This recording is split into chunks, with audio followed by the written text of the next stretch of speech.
Welcome to the Elite Podcast Network, home of the #1 independent wrestling coverage, available on iTunes, Stitcher, blogtalk Radio, and wherever you get your podcasts from. Follow us on Twitter at Elite Podcast Net and join the revolution now.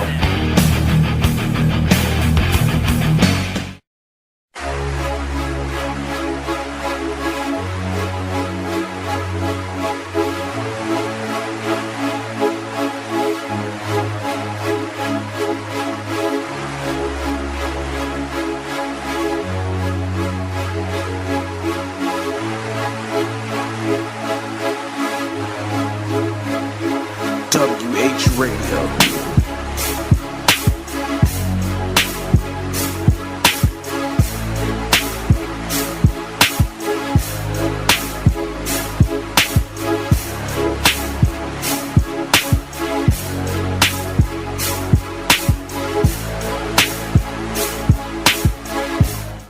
Welcome to WrestlingHeads Radio. It's me, Oscar, representing that, Mex America. I'm just waiting for that shirt from Alberto Del Rio.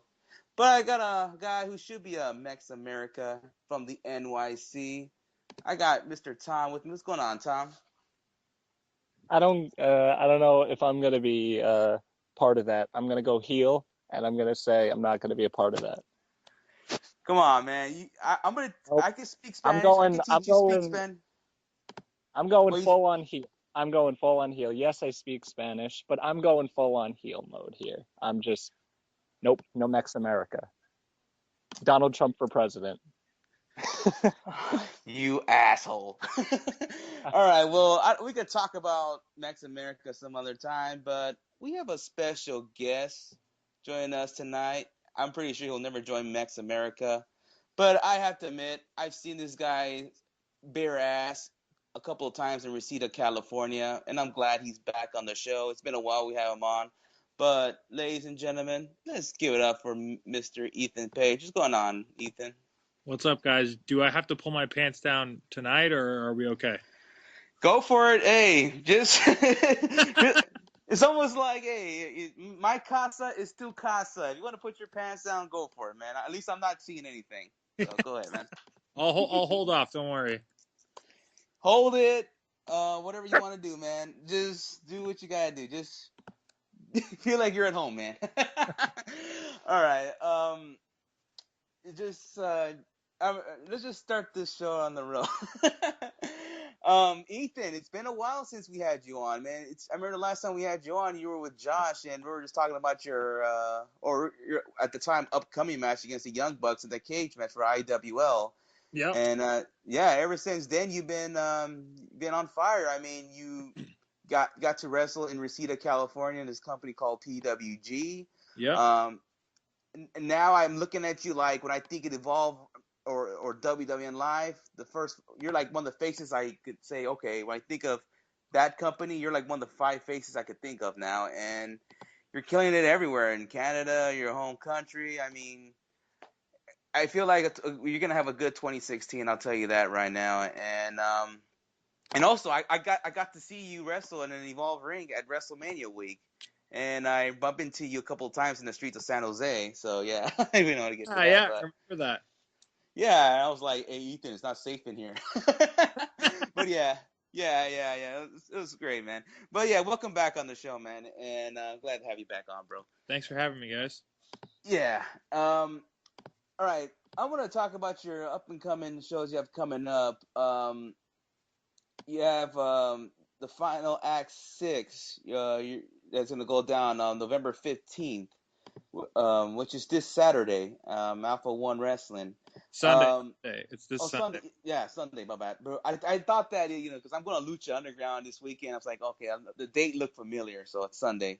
This Sunday. You're going to be going, you're going to be a part of a 4-way match with Ashley Six, Del Bruno, and O'Shea. So talk about that match. What you're looking for in that match? Well, I know everyone in the match very well, and it's for the title. So to me, this is a big match, especially because This is probably one of our biggest cards we've done in 6 years. And to be the main event, obviously, who doesn't want to be the main event? Yeah. So that's a big part of it, as well as having guys that I grew up with in wrestling be in this main event with me. And like I said, title match, last match on the card, biggest show we've ever done. I just found out today that all of the advanced gold tickets are gone, so all the front row and second row tickets are sold out. So things are going really well. Yeah, definitely. Maybe you can help me out with the pronunciation of the address, but it's on 22 Queenston Road. Yeah, that's exactly it.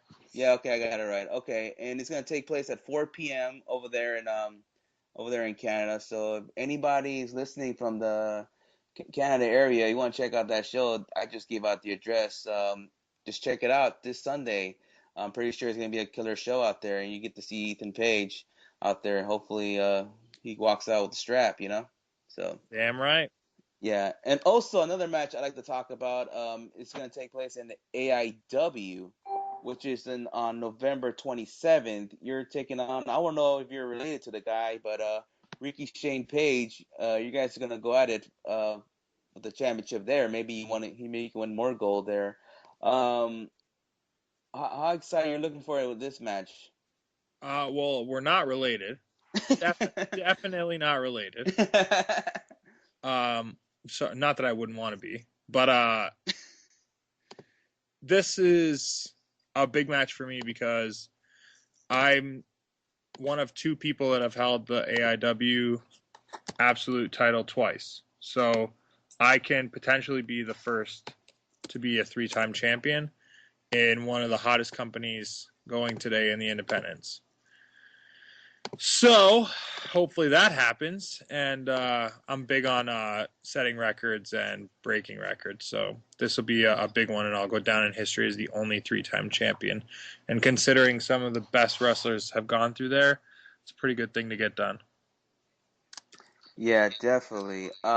This is one of the companies I like to check out live. I'm gonna try to go soon, one of these days, to Cleveland and check out some AIW. Because watching the shows on like DVDs or whatever, I could get a chance to see them. I mean, it feels like it's the crowd, being around the crowd is fun. It's almost like over here in California with PWG, like the vibe. I feel like it's the same thing like when you go over there in Cleveland. So I need to check that out one of these days. Maybe I'll win the lotto. I'll go to the next show for sure. And I'll hit up out there. So I need to check that out. Yeah, I know those shows are awesome, like just awesome. Yeah, and I know people that I met a couple of people at PWG that they go to AIW regularly on a regular basis. They said, hey, yeah, it's pretty good, and all this stuff, and I should come check it out. So I'm like, all right, I'll see what I can do. I'll head down to Cleveland, and yeah, I'm gonna check that. Another company I always like to check out is AAW, and you're actually the champ there, and I believe you're going to defend your title against Trevor Lee and Eddie Kingston going down. Tell us about that match. Yeah, this is AIW's biggest show of the year. Or sorry, AAW. AAW, yeah, I was gonna say AAW, yeah. Well, I'm fired. It's their biggest show of the year, the Windy City Classic. They do this every single year, and it's always the biggest show.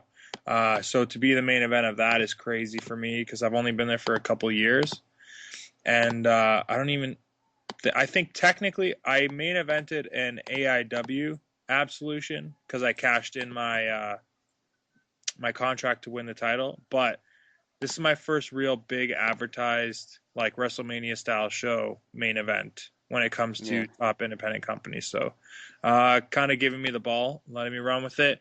And yeah, I can't say enough about the opportunity, and being champion's awesome. So yeah, tell us about your opponents. I know you wrestled these guys a couple of times, but you got Trevor Lee, which now we're going to see him in a regular basis in TNA. I'm actually don't lie. I'm watching TNA and at the same time doing this interview. But I gotta see what's going on with those guys. And No, then yeah, and you have Eddie Kingston, which I remember him from early PWG, which I didn't go to those shows back in the day. But yeah, but he's still killing it in the independent scene. Tell us about your two opponents. me and Kingston have wrestled like bajillion times, so Yeah. we definitely know each other more than I would know Trevor Lee. I've never even been in a ring with Trevor Lee, so this should be interesting. First time ever Oh, encounter. really? Yeah, I and thought, yeah, 'cause I thought I saw you guys wrestle before. All right, really, first timer. Okay. yeah, first time ever. So, AAW gets to host the first time ever encounter between us two, which is pretty cool. Yeah, I'm jealous now. When is this show taking place? November 28th. November 20. Oh, the next day. Okay, November 28th. So, people near Chicago area, just check this. You gotta check this show out. Yeah, I also have some guys from Lucha Underground going to be there too. So there's your Mexican. Oh yeah, yeah. There you go, Mex America right there. Yeah, which I'm gonna see those guys this weekend. Over here in California, by the way. Awesome. Check it out. I mean, there's probably people that's listening that cannot afford to go to California. Check out Lucha Underground. Hey, if you're in the Midwest and you can, you have the opportunity to check out guys from Lucha Underground, go be it. There you go. I was at one point where saying, man, I can't go to Canada or New York and see Ethan Page. Well, he finally made it to Reseda, California, and there you go. So. There you go, guys. You can check out some Lucha Underground guys in this show. So, yeah, here you go. I'm going to pass it to Tom because I feel like I'm hogging you this whole show. So, go ahead, Tom. Yeah, I want to kind of go back to Alpha One Wrestling. Obviously, Final Act 6, biggest show in Alpha One history. And, Alpha One being still a relatively new company, only being 5 years old, and you being one of the main staples there. If not the main staple, how much pressure do you feel going into the show Sunday?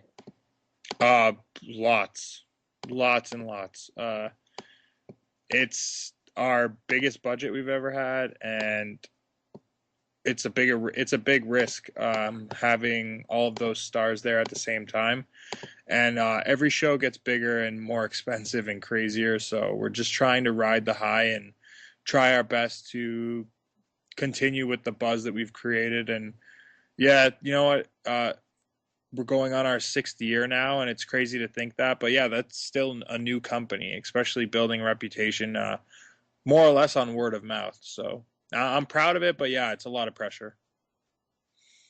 Now, when Alpha One started back in 2010, did you ever see it becoming to where it is today? Did you have a clear-cut vision of where you thought Alpha One Wrestling was going to be, or do you kind of just play it, show by show?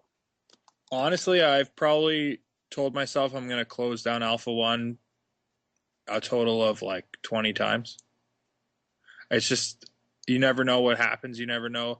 One show could be the last, and one show could keep us in business for another 6 months. It's all a crapshoot. Like always, especially when you're running high on budget and trying to get as many shows in as you can, so the guys have more experience, or like to get more DVDs produced in Smart Mark Video. And with this one coming up in November, then we have an even bigger show in December. It'll be tight. We'll see if we can pull it off. Definitely. Well, I wish the best of luck. I know one of our fellow Elite Podcast members, Matt Grant, always talks highly of it. And he's actually the one who got me into Alpha One Wrestling. So I look forward to when the shows come out. And that's one thing I want to always praise about Alpha One Wrestling is how quickly the shows come out, how well produced they are. So definitely a lot of props on that one. Well, thanks, man. I'm the one that edits them all, so I'm the one not sleeping when you're watching. Well, I appreciate it, and I'm sure a lot of other indie fans appreciate it as well. And one other thing I think a lot of indie fans are appreciating now is Ethan Page becoming a mainstay in Evolve Wrestling in 2015. You started off the year at Evolve 39 facing Chris Hero, and then just recently having one of the biggest matches of your career, an I Quit match against your biggest rival, Johnny Gargano.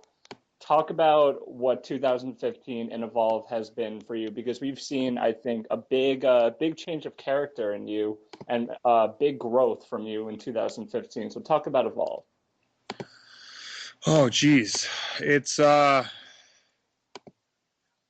been amazing. It helped my career so much and really launched my name out to a bunch of people that might not have known who I was. And now my popularity has risen. Awareness of who I am has risen. And now I see when people talk about me online for any kind of like dirt sheet stuff, it's not just Ethan Page anymore. It's either indie star Ethan Page or Evolve Wrestling star Ethan Page. And that just shows the reach of a company like Evolve. Without a doubt. And, you know, over the past year, I've definitely praised Evolve because I can see that they've put a lot different swing of things into their shows, which is, I think, produced great quality shows. I think 2015 has been a great year for Evolve. And obviously, the rumors and the things buzzing about the Evolve relationship with WWE kind of came to fruition a little bit when we saw Sami Zayn appear at an Evolve show. Right. What was your reaction when you heard that Sami Zayn was going to be in an Evolve ring while being signed to WWE? All I saw was a hopeful opportunity for me to benefit from this, obviously. And you got to have a little bit of interaction with Sami Zayn. You got to go in there. He kind of, he talks a little bit of smack on the mic, and, he kind of was trying to tell you a little bit of advice. So what was that interaction like, getting to be in the ring with Sami Zayn and getting that interaction to kind of boost your career? That was awesome. That whole weekend, Evolve 49 and 50, where one night I have the I Quit match, which showed so much of my potential and what I have to offer the independents. And then the next day, just to get that moment in the ring with Sami Zayn to just, solidify the fact that the company sees value in me. And I'm one of the people in there getting pictures taken with the guy they brought in from WWE. So it was a good stamp of approval for me and a cool moment that they got to hit the internet and create more buzz about Ethan Page. Yeah, I mean, I think it blew a lot of our minds. It was great to see. It was definitely something interesting to see, but I think it really helped where Evolve is. So now we see you kind of back a little bit at the bottom of Evolve. At Evolve 51, you face Peter Casa, and then Evolve 52, you face Leo Rush. Where does Ethan Page and Evolve go from here now? I'm just going to keep doing the same thing, show by show. Kind of have to start from the beginning, and I don't mind, honestly. Especially like a guy like Peter Casa. That match was a lot of fun. If anyone ended up checking that out on iPay-per-view, if not, you can get the replay at wwnlive.com. But he's the guy to watch for sure, and it was a good weekend. I got to wrestle two new guys that I've never been to wrestle before and get back into Florida. And just to be on Evolve regularly, I'm still grateful for that. Like, I'm still a fan on the inside. So just to see my name in the results and to be constantly in the fans' eye and now officially be like an Evolve superstar, it's cool no matter where I am on the show. Couldn't agree more. I can't wait to see more of Ethan Page and Evolve. I know before you really got there, we were talking all the time on this show about how Evolve needs Ethan Page. And you notice how Evolve starts to get better as soon as Ethan Page arrives? Coincidence? I don't know.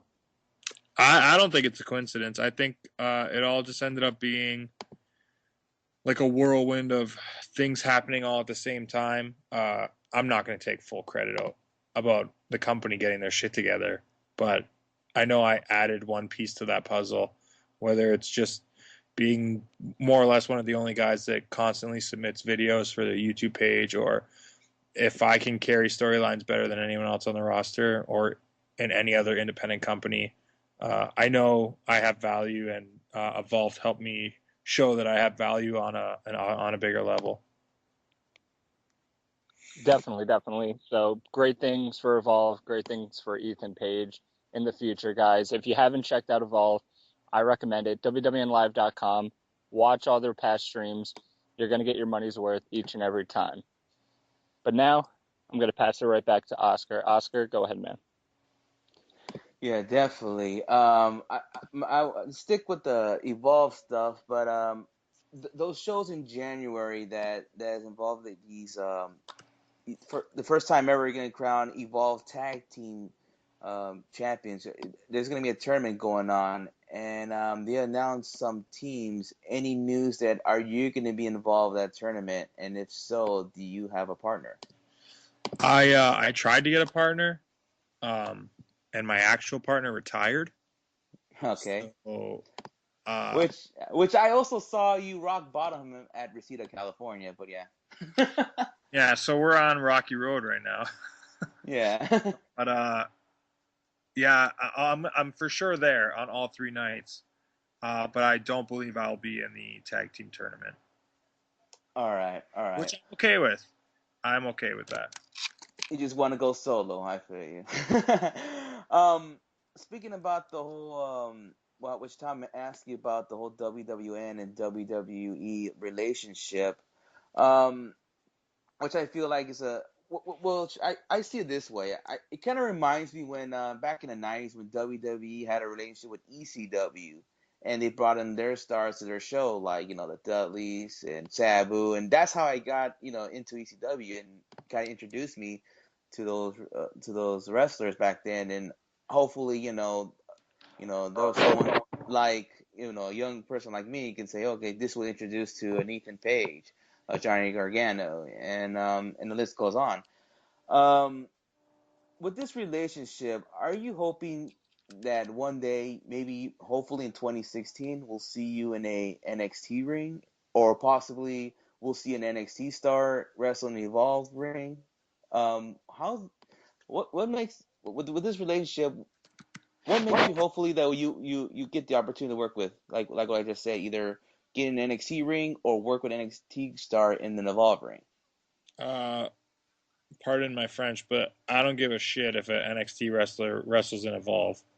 But I know I want to wrestle in NXT, so. But again, I'm more or less just care about myself. I think it'd be great for the company if there was a crossover in-ring wise, just because more eyes on the product, which means more eyes on me. But my ultimate goal is definitely to make it to WWE. Yeah, definitely. I feel like now with this relationship going on, I feel like you might have a good opportunity pretty soon to get there. And if you end up showing up there like a Johnny Gargano thing, that would be cool. That now that it shows me, doesn't mean like there's probably like a lot of fans will get worried like, oh man, hope he doesn't get buried by Baron Corbin or anything like that. But yeah, with this relationship going on, I feel like who knows? You could show up at any time, even next week or the takeover. So we just gotta wait and see, Yeah, exactly. You honestly never know. So yeah, because this lately, the last couple of years in wrestling, not just only in WWE but independent wise, it just been crazy, and you just can't say never, So it's been a crazy world. exactly. All right. Go ahead, Tom. Yeah, I kind of wanted to move away from wrestling for a little bit because there was something that you're kind of promoting and involved in that really is interesting to me. You are designing and creating your own t-shirts. Talk about, did you always have an interest in graphic design? Is this something kind of you always had a separate interest in? Obviously, wrestling is one of your main interests that you've always been involved in, but has graphic design been something that you've been kind of interested in all your life? Yeah, I've always been into art. Like I've always drawn and stuff like that. But as far as graphics go, I went to school for videography, and video editing and graphics, so I have a background in it and I'm educated in it. And I do a lot of projects on the side. More or less, the whole t-shirt thing is that I'm kind of just an entrepreneur and I don't like having a regular job. So I, for fun, just design shirts that I would want to wear and then put them online, and then hopefully fans want to wear them too. And it's been going pretty good so far. Without like promoting it much, I do okay, which is awesome because it's cool. One day when I actually see someone wearing my designs on the street, that'll be the day. Well, it's good to hear. I always like when, some wrestlers have side projects going on, that it's stuff that interests them that they're bringing out to whatever fans that they have. What are some of your interests? Are you a big comic guy that you're getting printed on shirts? What are some of the shirts that you're selling that fans can kind of look out for? Well, right now I'm working on a bunch of Christmas ones because I'm a pretty smart guy and I know there's this holiday coming up. But I'm more or less into like comic books or movie stuff. Like, I'm a big fan of The Mask, so I got a couple Mask shirts up there. I love the show Archer, same thing. I got that up there. I'm a big Marvel movie fan, so I've got like Guardians of the Galaxy, Ant-Man, some Wolverine designs. Then I've got a bunch of parody stuff, like I got a Make-A-Wish Foundation joke shirt, but it's got the genie on it. I got one called Rock, Paper, Scissors, but Rock is actually my idol, The Rock. Big Deadpool fan, Mortal Kombat. Just check it out. If you're a geek like me, you're gonna love most of the designs. So, Yeah, I think most wrestling fans are a little bit geeky at heart, whether they want to admit it or not. And I've definitely checked out some of the shirts. What's the link that people can go to if they want to check any of these shirts out?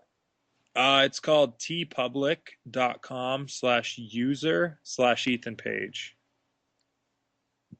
Well, you heard it, folks. You heard it right then. If you're a comic book fan, movie fan, or if you're a fan of wearing awesome t-shirts, I recommend going to that link and checking it out. And is that a $14 a shirt sale still up?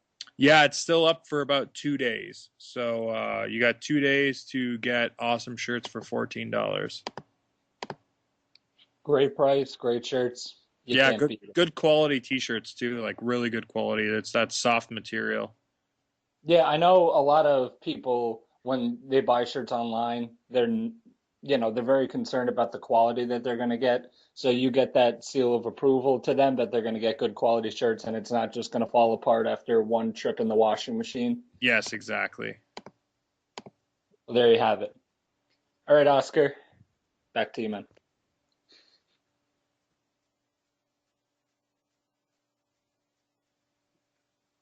Oscar, are you there? Can you hear me now? There you are. Go ahead. All man. right. All right. Well, my next question, ask him, which I just found out, you're actually making your return to California. Yeah. At IWL. You're going to be going against former WWE Tough Enough competitor Eric Watts, which is going to take place December 12th. Talk about like how do you feel coming back to this promotion IWL this time as a solo act and going to compete against former WWE Tough Enough competitor Eric Watts? I love it. Especially because IWL was the first company that really gave us a shot in California. So to return for them and yeah, it's I don't know. I can't say enough about those guys just for giving us the opportunity first before anyone else would. So definitely, I'd go back to them anytime I'm available. Yeah, definitely. And another company which I would love to see you come back is Pro Wrestling Guerrilla. Because earlier today, they're punching out these announcements like who's coming back, who's this and that. Michael Elgin's coming back. Then they're announcing the All-Star Weekend and all this. And I was thinking, okay, come on, Ethan Page against somebody. I don't care who. Even Legionary, fuck it. But I didn't see your name pop up. But any news? Will you be able to return to PWG anytime soon? Or There was a date that they contacted me about, but this was in October, and I guess that show ended up not happening. But I had Evolve that day, so I don't know. I mean, we're still in touch with each other, so never say never. But I got nothing lined up right now. Yes, because I'm already missing the point where every time there's a celebrity in the crowd, you like to fuck with that person. And who knows who's going to be at the next show. I mean, or whatever show you end up, because it's going to be entertaining when you're there. Thanks. Yeah, and just looking back to it, I was thinking, just imagine Ethan Page was if you were at the show and Ronda Rousey was there. I just want to know what the hell you would have done to her. But too bad you weren't there at the time, but it would have been entertaining. I would have had fun, I'm sure. Oh yeah, I'm sure you have fun. More fun than those dudes from Entourage, but yeah. Yeah. So I wanna keep my hopes high. Or you know what? This is what I usually do if I want to see someone at PWG. Hit them up on Twitter, ladies and gentlemen, and buck the shit out of them. Say we want all Ego Ethan Page back. And once you do that, I'm pretty sure the heads of or you can say the powers to be in PWG will be like, fuck it, let's bring back Ethan Page back. So yeah, want to guilt them into it. Yeah, Matthew Grant, just do whatever. Matthew Grant, bring your mom, your sister, tweet to PWG. Same thing to you, Tom. Tweet to PWG and bottle the shit out of them so we can see Ethan Page's ass back in PWG. So Literally my ass, probably. Yeah. All right, go ahead, Tom. Yeah, my last and final question, because Ethan, you mentioned you're a big comic book guy, big geek at heart. What do you think about Hollywood pumping out all these kind of superhero movies all of a sudden? You know, once in a while, back 10 years ago, once in a while we'd see a superhero movie, but now it seems like it's the big craze. We're seeing, Deadpool, the Suicide Squad, Batman vs. Superman. So as a big comic book geek, are you a fan of these movies? Is it hit and miss? What's your opinion on this? If they're good, I'm a fan, and I definitely enjoy going to them, so I'm not going to complain, but I totally get what you're saying. It's getting to be a little bit too much, but then again, if they're making money and the movies don't suck, it's not hurting anybody, so keep pumping them out. Now, last thing, what has been your favorite superhero movie of all time? Guardians of the Galaxy. Really? And a close second, Ant-Man. Really? Oh, recent movies. That's cool. I'd have to disagree with you on Ant-Man. I don't know. I didn't think it was that good. Like, it was okay, but I thought it could have been better. That's just my opinion. Like, because I read a little bit of the Ant-Man comics. Yeah. So, I don't know. But I definitely see Guardians of the Galaxy was good. Are you excited for the new Deadpool movie? You think Ryan Reynolds is going to do good? Yeah, I think he'll do really good, and I love how he's promoting it online with like all these little vignettes that he's posting up. Yeah, I'm enjoying it too, and like I said, the Suicide Squad and Batman vs. Superman, obviously, I think are the other two really big movies.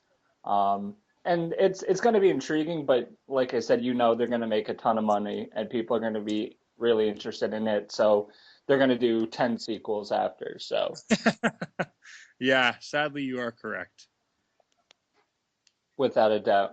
Well, I want to thank you, Ethan, for coming on. It's always a good time to chat and talk wrestling, talk comic books. So hopefully in 2016, get another chance to do it, and hopefully by then you're just holding all the titles. Your current AAW champion, you can be Alpha One champion then, and who knows else what the future holds for you. So good luck. Thanks, man. I appreciate it.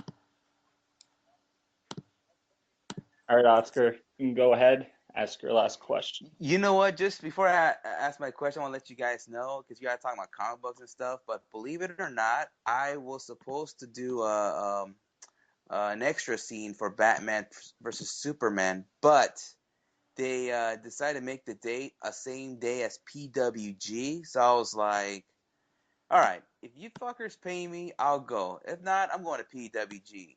They were not going to pay, so like, all right, fuck you guys. I'm going to PWG. Which I was supposed to, look at this. This is what I was supposed to do. I was supposed to go to this community college and root for the Gotham City team, which was a football scene. It was Gotham City versus Metropolis. And I was supposed to wear black and yellow and, rooting for the Gotham City team.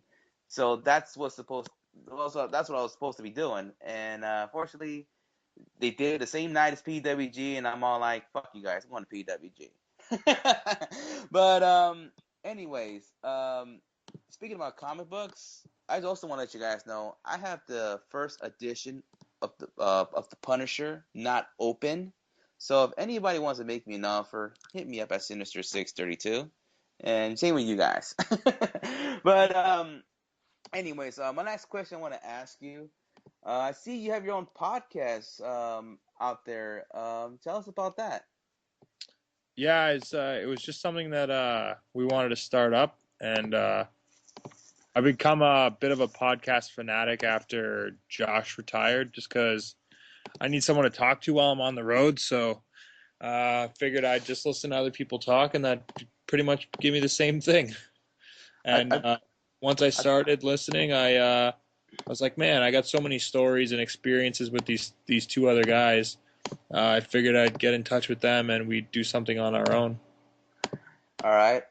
You should bring Matthew Grant with you. Maybe you could talk to him and bullshit about a lot of stuff. You could bring him on the road with you. He's come on the road with me before. He's awesome.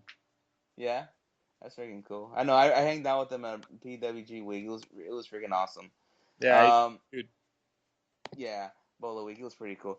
But I own him one. I gotta go to Canada now, so he gotta take me somewhere. Alpha One. I was just about to say, you gotta come up here for an Alpha One show, man. All right. Let me get my passport, because I'm gonna be an illegal alien out there. So for once, I can feel like I'm an illegal alien. And yeah, just show me what I gotta do. You tell me where to go, and yeah. And it'll be my first time heading to Canada. And my actual last question I want to ask you. So you've done a lot of stuff. You've been doing Evolve, PWG. So what's next for you, Ethan Page? What's the next thing you want to do? Is it is go to another country, something like Japan or Mexico? What's next for Ethan Page? Yeah, you took the words right out of my mouth. I want to go to Germany and England and Scotland. So that whole entire European scene, I want to break into that, and I don't know, just test the waters there and see how many people fall in love with Ethan Page in Europe. And then if I went to Japan, it would definitely be for either New Japan or a company like DDT, just to have fun, do some comedy.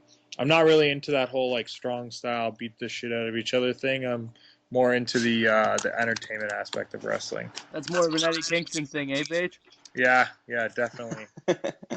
Hey, you know what? Now, I just reminded me of something, because earlier you mentioned you're a big Mask fan from the movie The Mask. Yeah. If you ever go down Mexico, and if you're like near Cancun, Mexico, go to downtown Cancun.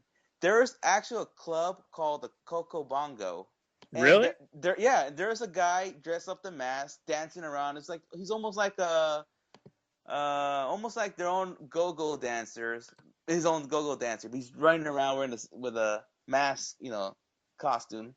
So I don't know if it's still there. It's been a while since I've been to Cancun, but the last time I was there, there was that club there, and it's based on the movie. So if you're ever in Cancun, Mexico, go check it out, buddy, if you can.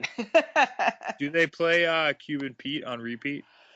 To be honest with you, I'm not sure. But the last time I was there, I wasn't even old enough to drink yet.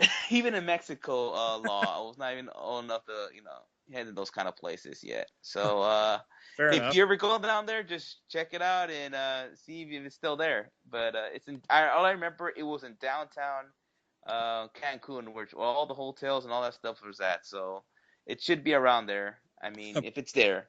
So if you Awesome. want to check it out, yeah. All right, Ethan. Before we let you go, do you have any plugs and other stuff you want to give out to our listeners? And see what you got, mate.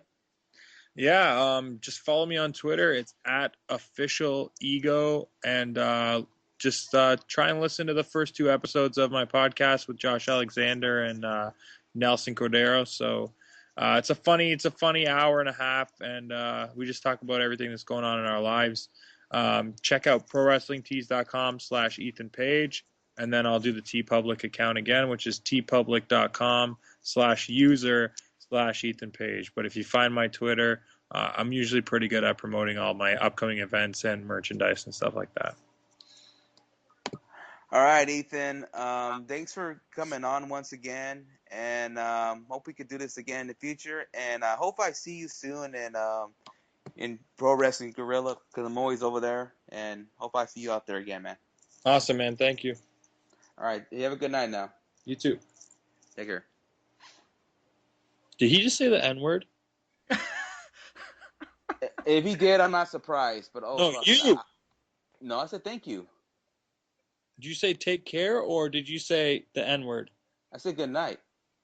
Who said take care? Oh, Me? man. Did you hear that, Matt? I don't think I I said don't the know what I N-word. heard. I don't think I said the N-word. I say take care, good night. I think I said good night. But no, hey, you can ask Skits. I don't use the N-word at all, only to be funny. But I'm for that situation, I don't use it. But Skits uses it every day. I'm pretty black. sure.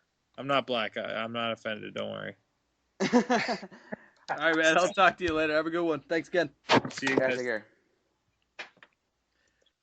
All right, ladies and gentlemen, that was all ego. Ethan Page, of course, check him out. Check out his shirts. Check him out wherever he's wrestling. He's all over the place now. But I know Oscar mentioned it during the interview. Of course, PWG, whenever they announce something, whenever a trailer gets posted, the wrestling world goes nuts. And of course, today was that fortunate day for wrestling fans. Bunch of tweets coming out, bunch of announcements. What a crazy day. Yeah, definitely. I saw my notifications going crazy for PWG, and I'm all like, holy shit. But before we talk about the next show, All-Star Weekend, they also announced that the first show of 2016 will be on January 2nd. Yes, on a Saturday, believe it or not. PWG is doing that show on January 2nd, day after New Year's.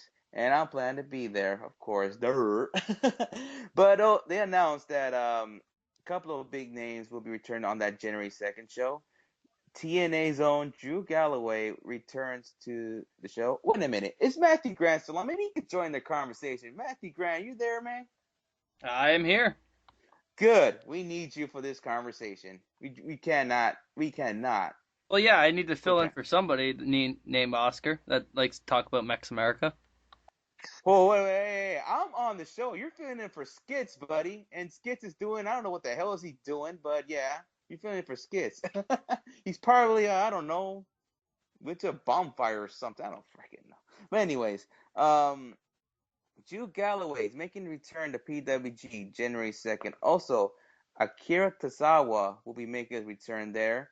Zack Sabre Jr. is making his return and so January 2nd looks like it's going to be a lot of fun.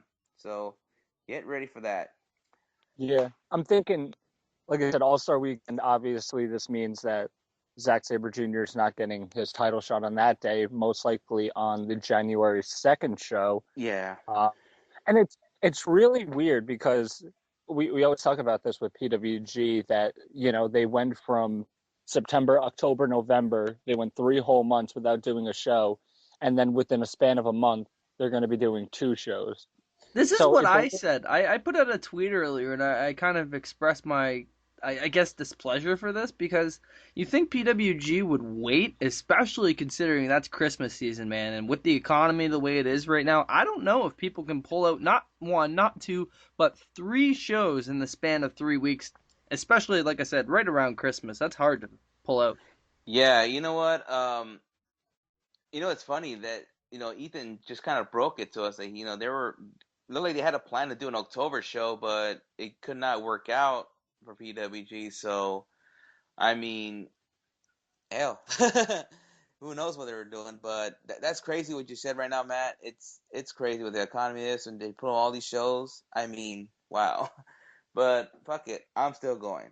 Yeah, and also, because of how many people are traveling to see PWG now, you're getting people from Canada, you're getting people from all over the United States, you're getting people from Europe and Asia, all over the world coming. So you need time in advance to kind of plan this. So, and especially this is right in the new year, it's a day after New Year's Day.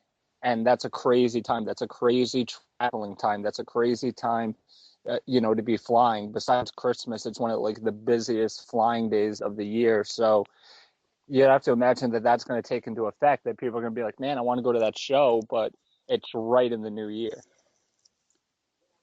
Yeah, definitely. It's kind of crazy, but PWG during the holidays, that's freaking amazing. But let's just go with the card, shall we? All right. The first match has been announced. Mark Andrews going against Chuck Taylor, which I was surprised. I thought Chuck Taylor was going to WWE. So, hey, we still get Chucky T in PWG.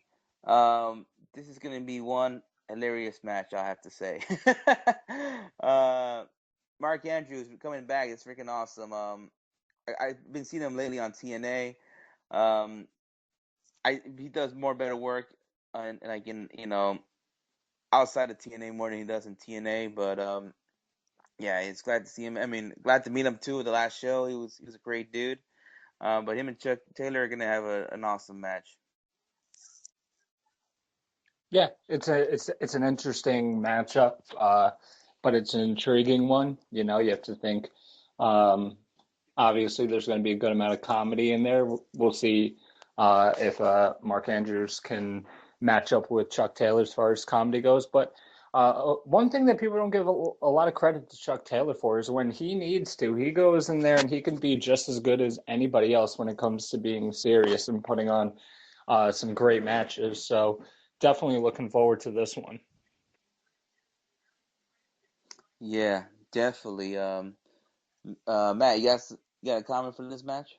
Very interesting booking of matches. Like you said, we're not seeing Chuck Taylor go to NXT, which is very strange, but I'm excited for this one, man. All-Star Weekend is shaping up to be two hell of shows. All right, Matthew Grant, can't wait to see you over here in All-Star Weekend. So, yeah. If you want to pay my $800 plane, flight, I am all for it, man. You're buying the plane tickets, right, Oscar? You're buying our plane tickets. Okay. If I win the lotto, then I'm buying both of your plane tickets. How about that? If you win the lotto, you better be paying for our hotel room, our beer, our merchandise. Better be paying for it all. All the above. Whatever. Uber, fuck it. All right. Next match they also announced for night one. Ricochet going against Marty Scurll. That's all I gotta say. Yeah, this is going to be a crazy matchup once again. A matchup we haven't seen before. I believe it's never happened. I don't think it's happened in the Rev Pro or anywhere else. So I could be mistaken. So anybody feel free to correct me if I'm wrong. But yeah, like I said, two great talents going in there, guaranteed to be a great match, and it's great to see that, the UK guys like Mark Andrews and Marty Scurll and Will Ospreay, they're getting continuously booked into PWG, and it's not kind of just like a one-time deal. So very excited for this one. Should be great. Yeah, definitely. And there's gonna be a party going on during that match. Remember that, Matt? Party Marty. Yep. I'm excited to see this one go down. Obviously, I won't be in person to see it, unfortunately. But it's looking like a good match, man. PWG delivering with both of these cards, man. Like I said, I personally believe these cards look almost, if not better than Bola. Yeah, and just let everybody know, I will be live tweeting this shit on my phone because Skits' Suck a phone dick. suck. No, hey, just you can Just like pour you some can check. fucking water in the burn a little more, man. I'll pour water on Skits for having a shitty phone because his phone cannot fucking work in the damn Legion Hall. So I'm mostly the one giving out the live tweets. So yeah, thank you It's very pretty much. bad that my phone works better than his does. Skits, you're listening? You need a better phone, man. Just saying. All right. Someone's making a return to PWG at All-Star Weekend, and his name is Michael Elgin. And not only that, he's going to be teaming up with his buddy, Brian Cage. Yes, the Unbreakable fucking Machines are back. They're going to be taking on a tag team that's also making the return to PWG, which is Davey Richards and Eddie Edwards, the Wolves, like you guys see in TNA today. They're going to be going at it All-Star Weekend Night 1. So, damn, I have to say, Night of Returns. Yes. Yeah, I can't wait to see this. Wow, this is gonna be a night. This is a return. I like to call it a return match, but I have a little problem about Cage teaming up with Michael Elgin again because I just feel like ever since Elgin left, Cage was doing okay by himself, and then you see all these talent WWE getting all these talents the last few months. I'm just saying, you could have Cage fill that void, but now he's teaming up with Elgin again. I don't know. I don't know if you guys feel what I'm feeling, that it's kind of making, stepping back, making Cage stepping back a bit. Like, I don't know. Do you guys feel the same way I'm feeling here? No, not. I don't really agree with you because while Brian Cage was getting some high-profile matches, there were guys who were kind of getting more notoriety than him. And that's not a diss on Brian Cage. It's just that, okay, Brian Cage is getting bigger type of matches, but then there's always somebody above him. I don't think he was ever destined to be the guy or the champion. He's gotten PWG World title shots in the past before, several times. So I feel like Brian Cage shines more in tag team matches, especially with Michael Elgin. The Unbreakable effing Machines, I think, they were such a great tag team in PWG, and it was the only time that you got to see these guys tag team together. So it was like a kind of like a specialty thing that kind of draws you into PWG, is that this is the only place that you're going to see Brian Cage teaming up with Michael Elgin. So I think that factor alone kind of makes this better than another Brian Cage one-on-one match. I'm more intrigued that the Unbreakable effing Machines are back together than if Brian Cage was doing a singles match. So, this should be a good match. The Wolves going against the Unbreakable effing Machines. We've seen the Unbreakable effing Machines go against Eddie Edwards and, Roderick Strong, the Dojo Bros, before in PWG. I don't know about if they faced Davey and Eddie as the American Wolves in PWG. I don't think so. I think Davey was gone from the company by the time that Cage and Elgin started teaming up.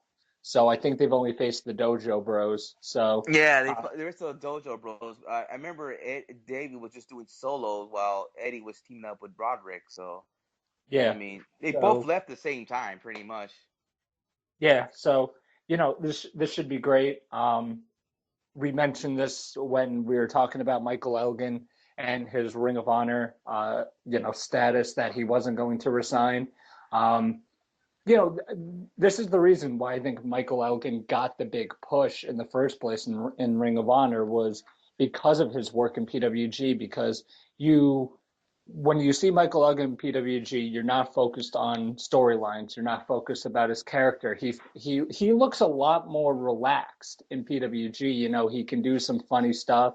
He's kind of more himself, but then when you see him on Ring of Honor TV, it's kind of like a forced character. He doesn't seem like he can be as much of himself as they're portraying it to be. I think Ring of Honor, like I said, dropped the ball big time.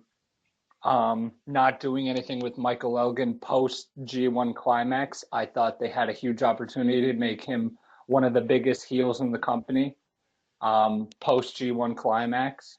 But, like I said before, that's, I guess, why I'm not booking in Ring of Honor and I'm hosting this podcast. So I'm going to agree to disagree with you there. I feel if you're going to bring Michael Elgin back, especially at that stage, I think you should have brought him back as a major babyface. I think after the performance we saw in the G1 Climax from Elgin, arguably one of the standouts from the tournament, I think you should have had him come back and been like, hey, been like kind of a home welcome or homecoming for Michael Elgin. They didn't do that, obviously. It was kind of, I think it was his return was in like a pretty shitty city too, so like he didn't get much of a reaction. It was kind of like you nailed the nail right on the head. It was definitely a drop ball, but it's just a matter of in which direction they wanted to go about it. I've heard rumors of Elgin and Lethal as a possibility for Wrestle Kingdom for the Ring of Honor World title. So it's going to be very interesting the next little bit to see whether they give Elgin the ball and give him that main event push again, or, we see him kind of fade into obscurity. Yeah, see, that's why I thought that, once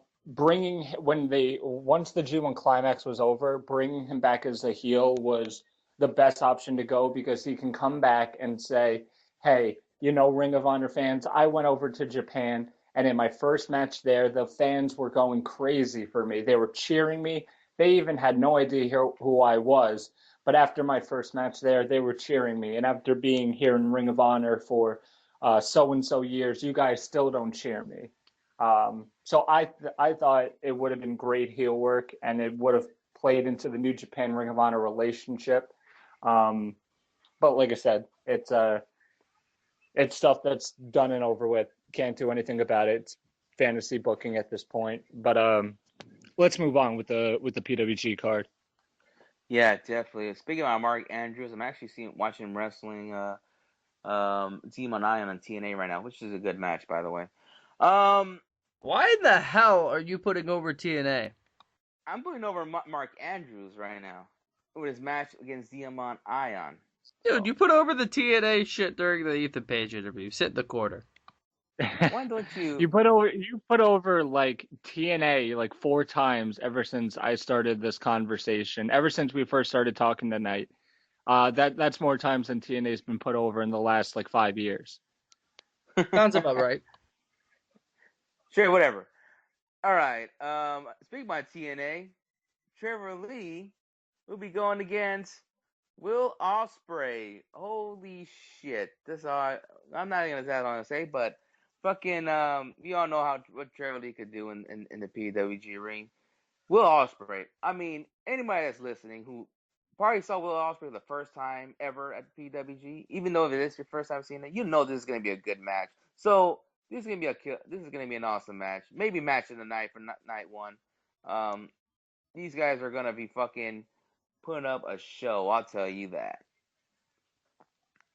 It's gonna be pure insanity.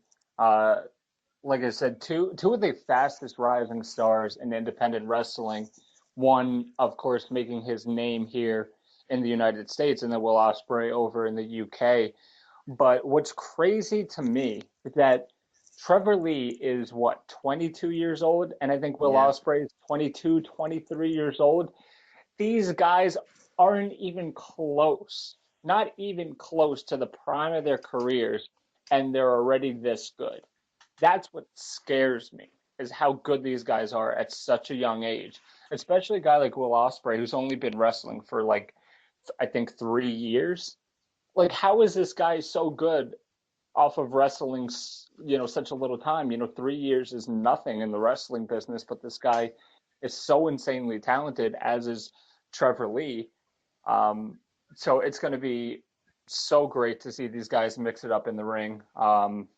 Like I said, I've talked about how great this whole thing is bringing in all these UK guys, and it's opening a lot of people's eyes up to how crazy the talent is over in the UK. And of course, like I talked about on Monday with Beyond Wrestling spotlighting UK wrestling with the Raw Alternative stream, that's more eyes on the UK talent pool. So it's going to be awesome, going to be nuts. These guys are going to go 100% balls to the wall. Yeah, definitely. Matt, you got a comment on this match? Yeah, I can't say it any better than Tom did, man. It's going to be a 100% fast-paced, balls to the wall, just everything thrown out there. I don't know if, honestly, there's going to be... I mean, you know, you got the Guerrilla Warfare match, obviously, but there's not going to be many other singles matches that top this. Hold on. Shitty little mic there, Matt? Hello? All right, you were breaking up for a bit, but go ahead. Ah, shit. I basically said that I don't see this match being top for the most part all weekend. I know there was that Guerrilla Warfare match, and I know there's a couple tag matches, but, you know, there's nothing going to be... I don't think there's going to be too much better than this normally. I'll tell you this, and it'll lead into the next matchup. I think of one that could be just as good, and that's the next match that was announced by PWG. Kenny Omega making his return to PWG since Bola of last year, taking on Speedball Mike Bailey. No, go ahead. Go ahead. No, I was just going to say, which I might see this weekend at Lucha Underground, because highly rumored he'll be there. Yeah, I mean, like I said, Kenny Omega he's a world-class talent. He's done such great stuff in New Japan this year. And, you know, I was disappointed because when Kenny Omega when he was leaving DDT to go to New Japan, you know, he was talking about how going to New Japan opened up more bookings to go to PWG, and we haven't seen him since Bola of last year. So it's been a little bit disappointing to see him not using PWG in all of 2015. But now here we do get Kenny Omega, and he's going against you know, one of the fastest rising guys in the independent scene, one of the most over guys in PWG, in Speedball Mike Bailey. This one, I think these guys can mesh really well together. It's going to be absolute insanity. Yeah, this match is going to be insane. As much as I hate to say I don't think it'll top the weekend, you got two guys going in there like Kenny Omega and Speedball Mike Bailey. It's going to be hard not to top it. I feel like we're going to be saying this for like every match that's going down, man. It's going to be hard to top everything that's going down. It's Bola weekend all over again. That's basically where I'm going to put this.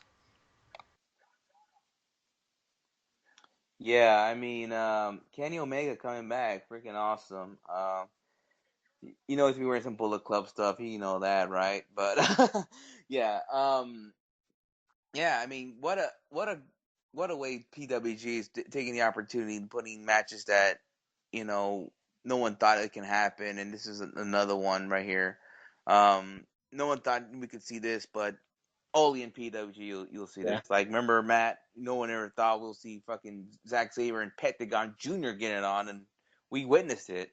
And this is something that you know, either this is gonna be the first time or only time this is ever gonna happen. But yeah, Kenny Omega and Mike Bailey, it's gonna be a good one right here. I mean, yeah.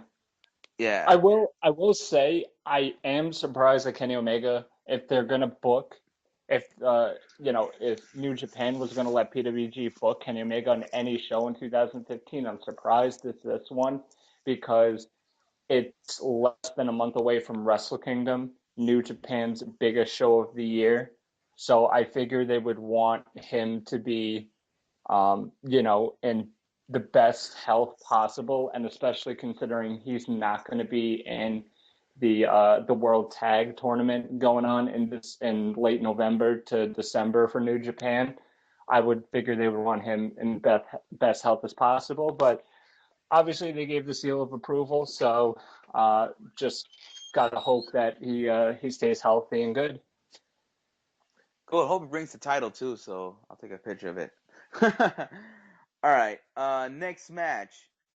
Two guys you've seen in NXT, and this is probably the first time they'll be tagging up in PWG, but Johnny Gargano and Tommaso Ciampa will be teaming up going against the Young Bucks for the PWG World Tag Team titles. And yeah, this is going to be one awesome match between the two. Fortunately, it's the first time Gargano and Tommaso teaming up. We all know they're actual tag team in NXT, but yeah, it's going to be an awesome match. Putting the Bucks in there, mixing them up. It might be a little out of control match. You know, you never know between Nick and Matt Jackson what they're gonna do. You know, throwing Gargano through the crowd probably. But yeah, it's gonna be one good match, one good tag match, I can say. Maybe if Gargano and Tommaso win the PWG tag belts, might bring it to NXT. Who knows? But yeah, it's gonna be an awesome match. That would be something. And, it's really weird to think about that PWG is booking a tag team that was made because of WWE. Gargano and Ciampa never tagged before on the indies before that. It wasn't like they were a staple tag team before then. They had never teamed up. They had faced each other before, but they had never been a team. But they teamed up on NXT, and because of that momentum, it's now being used on the independent circuit. So that's kind of a crazy thing to think about.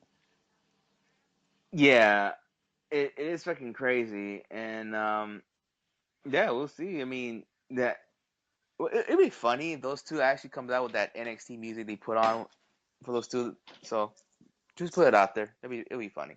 I'm gonna throw out a prediction, and you guys may call me crazy for this one, but I think we see new PWG Tag Team Champions on this night. Really? Why might you say that? I feel like with these two still on the independent scene, I feel like, and especially with the Bucks, you don't know what their future is going to be. Sometimes they may have to work a Ring of Honor show over a PWG show, or they might be on a New Japan tour or whatnot. I think it's the best time now to get the belts off of the Bucks, and why not give the momentum to Gargano and Ciampa? Yeah, you know what? You're right. You're definitely right. Because the Ring of Honor contract, you never know. They might put a show the same day as PWG. I mean, yeah, you could be right there, bro. Yeah, that's a very good point, and it's a very real possibility. But we've seen before that the Bucks, even when we think, oh, the Bucks have to drop the tag team titles because there's a New Japan show or there's a Ring of Honor show, they haven't done it. They'll PWG will skip a show without the tag team titles being defended, and keep the Bucks having the straps. So it's going to be very interesting to see how this is booked. Yeah, definitely. And what's most likely is going to be the main event for All-Star Weekend 11 Night 1. Matt Sydal will be going against Roderick Strong for the PWG World Title. It's going to be interesting. We're wondering it would be Zack Sabre Jr., but unfortunately he's not booked on this show. But Matt Sydal and Roderick Strong. I bet you it's been a while since these two got it on. I don't know if I've ever seen those guys wrestle since Sydal returned to the independent scene, but yeah, it's gonna be interesting. It's been a while since these guys wrestled before, but I could be wrong, but it's interesting to see what they could do today. So yeah, it's gonna be one hell of a main event. It's absolutely kind of crazy to think about that.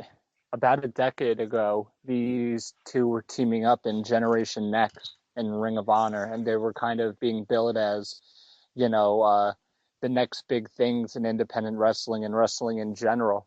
And here we are in 2015, and they're going to main event a huge PWG show as two veterans of the independent scene and kind of seen as two leaders on the independent scene. Guys always look to Sydal and Roderick Strong for advice now on, what. So it's something crazy to look at, but I really, really like this matchup. I was wondering who they were going to pit Roderick Strong against if it wasn't going to be Zack Sabre Jr. I'm I think Zack Sabre Jr. is doing something in Noah. That's why he's not booked on this. I could be wrong, but I'm pretty sure that's why he's not going to be on this show. But I was wondering, okay, who are they going to book against Roderick Strong? Could they do Mike Bailey again? Could they do Trevor Lee again? But I really like this matchup. And also because Matt Sydal has had a great 2015 as well. I thought 2014 was kind of slow for him in the same sense of like a guy like Chris Hero. It wasn't really their best years post WWE. But both of those guys have really just turned the notch up to 10 in 2015. So, it's a big time match for Matt Sydal, and he definitely deserves it. Matt, you have a comment?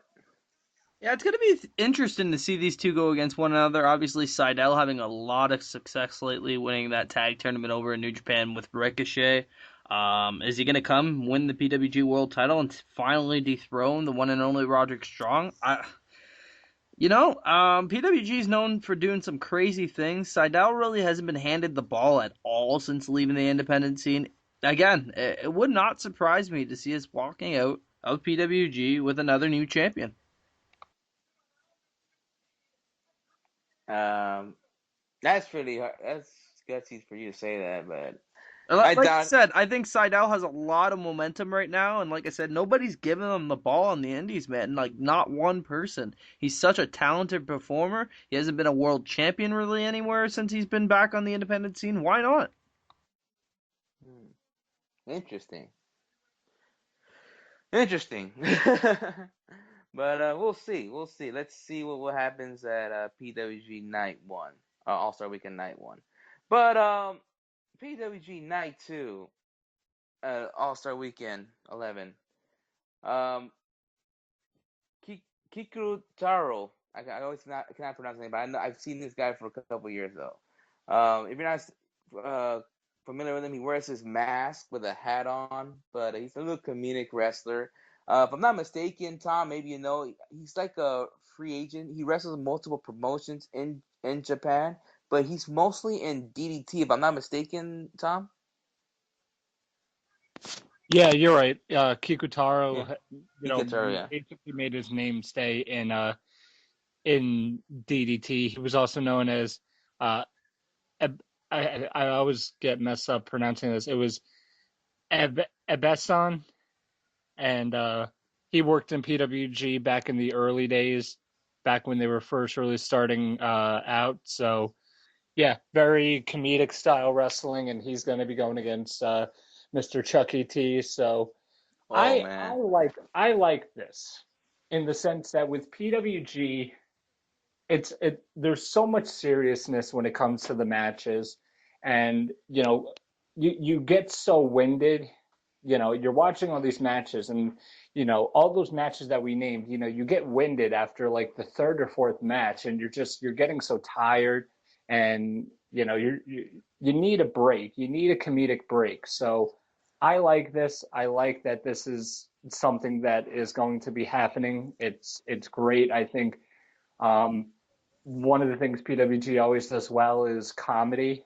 Whenever they do it, whether it's the slow motion spots or whatever, you go back to early PWG days and there was a lot more comedy in there.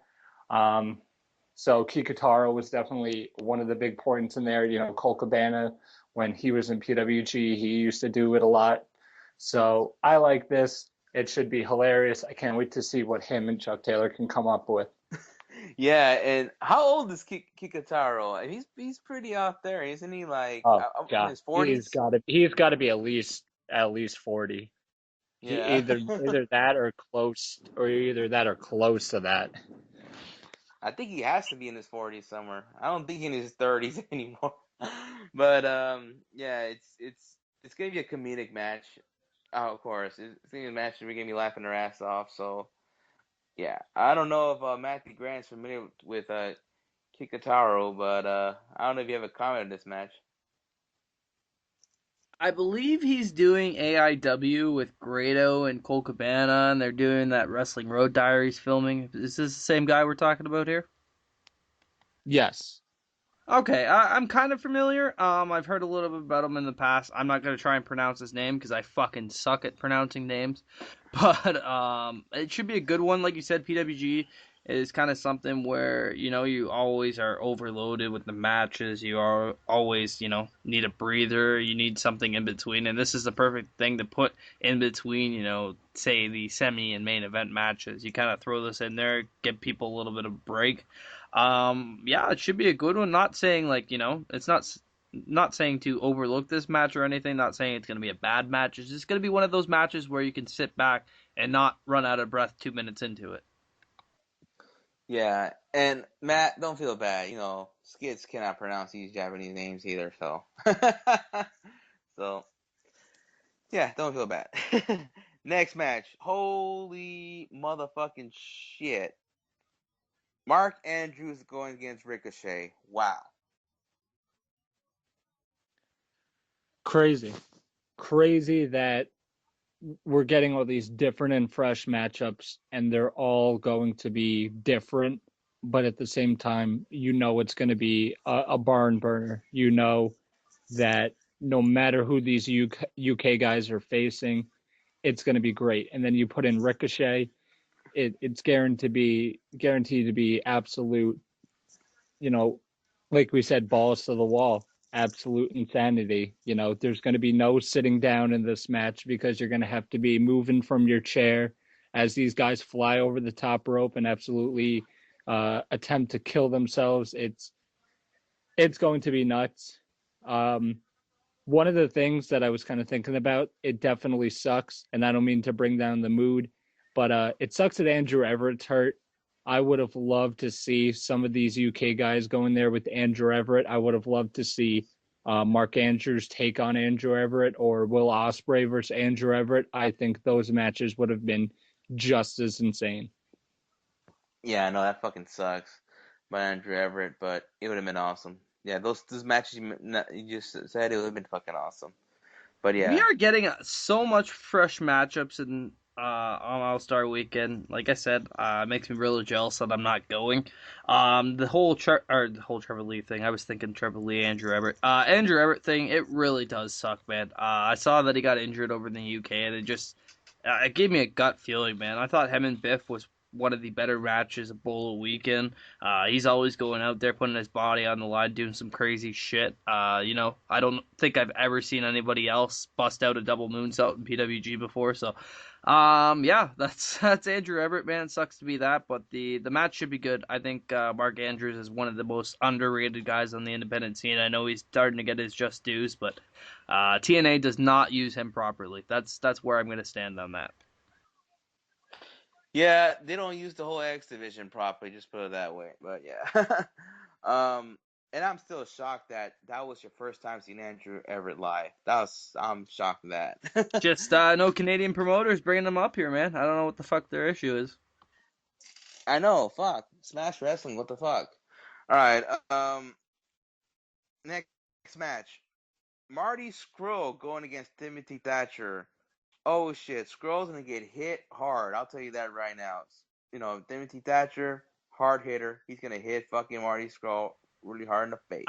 I will say one thing before we kind of talk about our thoughts on this matchup. It's kind of weird, and I noticed this match was booked before that this was announced for PWG. Kind of weird that they kind of copied the same match. I believe it's All Pro Wrestling doing it somewhere. I believe in Las Vegas the weekend before these shows are going down. So it's kind of weird that they didn't put Marty Scurll up against somebody else besides Timothy Thatcher. I'm not complaining that we'll see it twice. Just kind of weird that they wouldn't take advantage of that.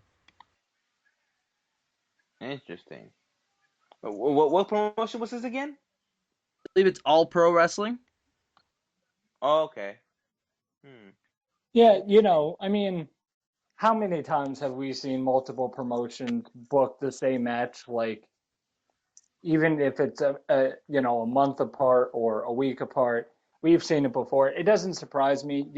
While PWG does like to invigorate new and fresh matchups, as we're seeing from All-Star Weekend, sometimes they do play it safe and they're like, okay, these guys are going to go out the week before and they're going to have a match. So why mess things up? Let's put them out there again. They're going to have a guaranteed good match. And then by that point, it could even be a better match. All pro wrestling could just be kind of a testing point to see what they can do. They can kind of test the waters, get their feet wet with some of the things they might want to do. And then come PWG, they could turn things up a little bit and say, hey, we can do this now. We can do that. Maybe let's not do that. So maybe it's a smart strategy.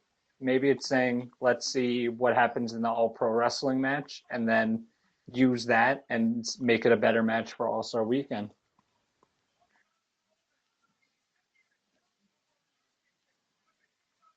Fair enough. Yeah. Fair enough. Yeah, definitely. All right, next match.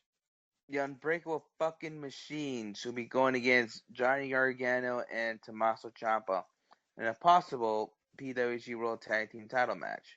So, if Gargano and Ciampa beat the Young Bucks night one, then this is going to be a tag team title match. So, yeah, this is going to be very interesting. I know Ciampa and Elgin, they wrestled each other before. I saw that in last year's anniversary show. I was there when that 4-way match happened. So, very familiar. Everybody's very familiar with each other. Hopefully, Cage will be the AAA champion. He can bring that title. But yeah, I'm gonna see some suplexes. I'm gonna see some fucking 60 count suplexes because I'm sure they're strong enough to lift these two guys up. And yeah, Unbreakable fucking Machines. I have to see these guys come back together. Even though earlier I said I feel like this is gonna step back Brian Cage, but fuck it, have them reunite. They're back together. Fuck it. Deal with it. Like I said, I feel like if you would have put Brian Cage and Michael Elgin in singles matches, it would have been good, but you're just bringing back Michael Elgin. We're going to see him work singles matches in PWG going forward. Why not reunite the Unbreakable effing Machines? They were such an over tag team. When they do the simultaneous stalling suplexes, it always gets a big reaction. And like you said, all four of these guys are very familiar with each other. We've seen Ciampa and Michael Elgin go at it in Ring of Honor and PWG. We've seen Gargano and Michael Elgin go at it. They actually had a match night 2 of Bola in 2013, which was a really good match. So this should be very, very good tag team match. Can't wait to see if it's for the titles, to see if Gargano and Ciampa do pick up the titles, but it should be interesting either way. Yep. Matt, yeah, comment? Yeah, it's very interesting to see this blend of styles, especially considering, Cage and Elgin. I don't think we were expecting to see them team up again in PWG. I don't think a lot of people were expecting to see Gargano and Ciampa as a team in PWG either. So kind of two teams that you weren't expecting to go against one another, and we're getting, like we've been talking about this whole PWG talk, it's just unique matches constantly. Yep. This shows. I mean, if you erase the fucking interview with Ethan Page, man, this is a fucking PWG show. I'll tell you that right now. WrestlingHeads But yeah, and this show's not even over yet because we still got another match to talk about. Kenny Omega, once again, a rare match going against Will Ospreay. Now come and tell me anybody, or just hit me up at Sinister 632. Has Kenny Omega ever wrestled Will Ospreay? I don't think so. But this is going to be another awesome match. I just noticed something. Kenny Omega is going against young guys. What's going on with that there? Is he trying to show these guys the ropes? Is he trying to say, okay, motherfucker, I'm the old dog here. This is how we do this, motherfucker. Even though Kenny Omega's not old, but yeah, he just want to bully these young guys, that's what I say. But yeah, Will Ospreay, Kenny Omega, I mean, Jesus Christ. I mean, fuck. New Japan could not get this, but PWG is going to get this. Man. Yeah, it's complete insanity. I think it's really smart, putting Kenny Omega against these the UK talent, because like you said, we never see this. We probably would have never seen this before. So it's smart doing it here on night 2, and then, on night 1, him going against Bailey. It's awesome, both those matches. And it's funny because you're going to see Kenny Omega going against 2 high flyers, but I guarantee you they're going to be totally different type of matches. I bet you the way that the story goes throughout the matches is going to be completely different on night 1 against Bailey as to night 2 against Will Ospreay. So great booking here. Can't wait to see it. And like I said, getting in there with a guy like Kenny Omega, who has so much to teach. Like I said, I feel like Kenny Omega is one of the most touted wrestlers, but I feel like a lot of people just know him from, like DDT and doing comedy stuff and wrestling a blow-up doll and wrestling that 9-year-old girl. They don't really appreciate how well this guy works in the ring. And it's not just his moves, it's how he executes his moves. It's his, facial expressions throughout the match. It's how he, really executes a good story building match. It's not just him going from spot to spot in each match. It's him working, starting at the bottom and then building toward the climax of the match. So it's one of the most underappreciated things, but I think Kenny Omega does it better than anybody else. So it's going to be fun. Both night 1 and night 2, 2 great matchups, 2 fresh matchups. Yeah, definitely. I mean, I'm sure Matthew Grant's jealous. He doesn't see Kenny Omega against Will Ospreay, but at least you got to see Will Ospreay, man. Yeah, it sucks, but you do what you got to do, I guess. Not like anything I'm gonna say hasn't been said already, so I guess we'll just move on. Yeah, definitely. All right, possible PWG World Title match if Matt Sydal beat Roderick Strong night 1, which I doubt it. But Matt Sydal will be going against Trevor Lee. Holy shit, flying all over, fly. That's what I'm gonna say. I mean, 2 high flyers getting it on in this match. It's gonna be, oh my god, fucking amazing. Trevor Lee and Matt Sydal. I mean, holy shit. Yeah, I'm really excited for All-Star Weekend. I'm ready. Fuck this. It's, once again, it's another fresh matchup. And, this is coming off the heels of us talking about Kenny Omega, who's, a veteran in the business taking on a young guy. It's the same case against Sydal against Trevor Lee. If Sydal, who's been in the business a decade plus, going against Trevor Lee, who's, like we said, still 22 years old, still really, really young and new to the business. And it's going to be cool to see if, Trevor Lee starts busting out some new moves because of this. Sydal maybe, teaching him some things, maybe giving him some advice saying, do this, don't do that, maybe you shouldn't do that in this match, but you can do this, and it's going to add to the match. So it's going to be cool to see if Trevor Lee kind of mixes things up and brings some new moves to the table in facing Matt Sydal. So should be awesome. I like this fresh booking. It's not the same booking, stuff we've seen from PWG. And what's funny is that I always look back to about a year ago, and while 2014 was a good year for PWG, as was like 2013, and I can remember us talking about this, was that PWG was getting kind of stale. They really weren't, mixing things up. They were kind of playing it safe. Once in a while you'd see kind of something new, but it really seems like ever since the Ring of Honor guys left, they've really just turned the notch up. I think 2015 really proved to be a pivotal year for PWG because they're hotter than ever. They're putting on some of their best shows, and they're creating more buzz, and they're bringing in new talent, and they're giving new talent a chance, and they're creating new stars and guys like Trevor Lee and Mike Bailey, and they're using guys properly, and they're giving guys like, Chris Hero and guys like that different matchups to work with. So I think 2015 has been such a great and pivotal year for PWG, and it's great to, as like I said, as great as they were in 2014 and like 2013, it just feels like it's a different PWG than a year ago.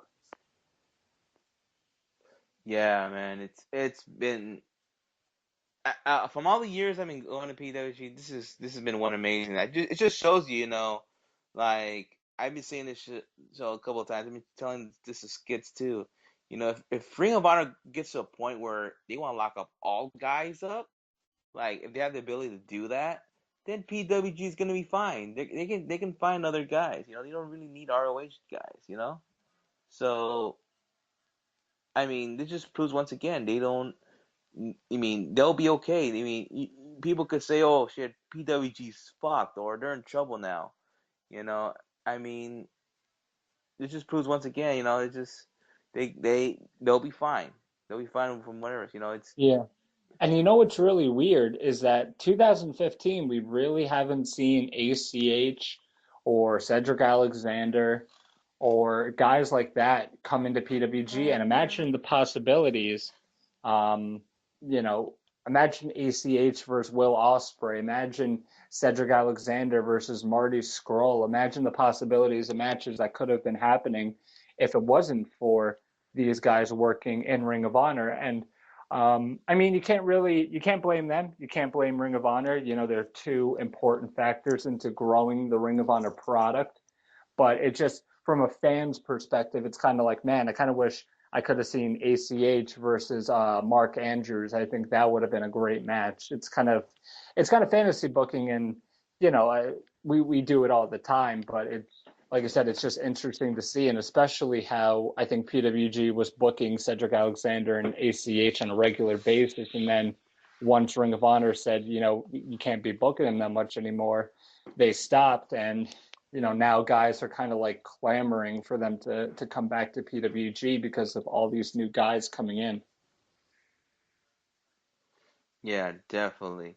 Before we move on, Matt, you have a comment for this last match we're talking about? Like I said, man, not too much that hasn't been thrown out there, but Seidel, I wouldn't be surprised, man. I wouldn't be surprised if title's gonna change this weekend, or at this weekend, I should say. It's gonna be Seidel becoming PWG champion. I think. I don't think the Bucks will lose the belts. All right, we'll see. We'll see. Yeah. Now, Matt, let me ask you something, because I mentioned it before, and I wanted to hear your perspective. Do you feel that, like, once Matt Sydal left WWE, he was kind of in a standstill? He wasn't really doing much on the independent scene, but it seems like the later half of 2015 has really shown, because I think a lot of people forgot how good Matt Sydal was before he went to WWE. Oh, I 1,000% agree with you, man. Seeing him come back on the independent scene, I saw a couple of his first matches. He had a match with Michael Elgin last year that I had the pleasure of calling. Seidel has been so good since he's left the WWE. It took a while for people to kind of pick up on it, but I think now that we're seeing it, I think we're seeing him thrive in New Japan, thrive in PWG, thrive in Ring of Honor, all these top promotions, man. It's all great for Matt Sydal. He was really reborn, I think. Yeah, definitely. He is really, truly reborn. You should check out his foot. Um. Okay, then the main event of All Star Weekend 11, Night 2. You got Chris Hero teaming up with Mike Bailey and the world's cutest tag team, going against all members of Mount Rushmore in a guerrilla warfare match. All I'm saying, I am going to be standing up the whole entire match. I might see some violence in this match. I might see Super Dragon curb stomping the shit out of Candice LeRae. I might see the Young Bucks getting the spike sneaker again, kicking somebody in the face again. Hopefully this time be Joey Ryan. Who knows? Gummy bears might be involved. Hopefully Skid sucks another lollipop. Who knows? This is gonna be one brutal match, I have to say. I'm gonna get some heat for this, but I'm not a fan of this match being booked on All-Star Weekend Night 2. For the simple fact that the Guerrilla Warfare match, the main thing that had so much, I think, mystique behind it was that it only came out in certain situations, in certain matches. It came out at PWG 11 when we saw the culmination between the World's Cutest Tag Team and Young Bucks feud. We saw it, when Super Dragon was feuding with Kevin Steen. And then we saw when the Young Bucks were kind of taking over PWG back in 2011 and Super Dragon came back and teamed up with Kevin Steen. You only see it in certain situations. Now, 2 shows back to back, kind of. I mean, there's a show in between, but in 2 shows back to back, we're seeing Guerrilla Warfare matches.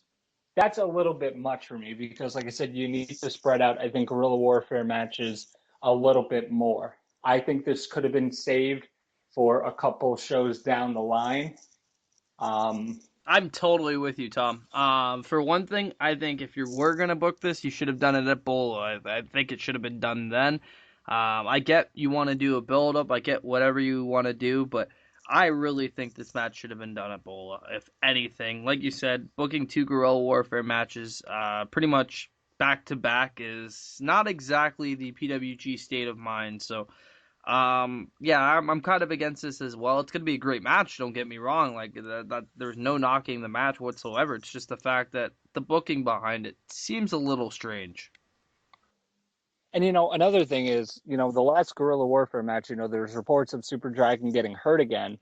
And then it's like, okay, if you're going to keep booking Super Dragon in the Mount Rushmore 2.0, in his first match back, why would you have him go in another Guerrilla Warfare match? You could have...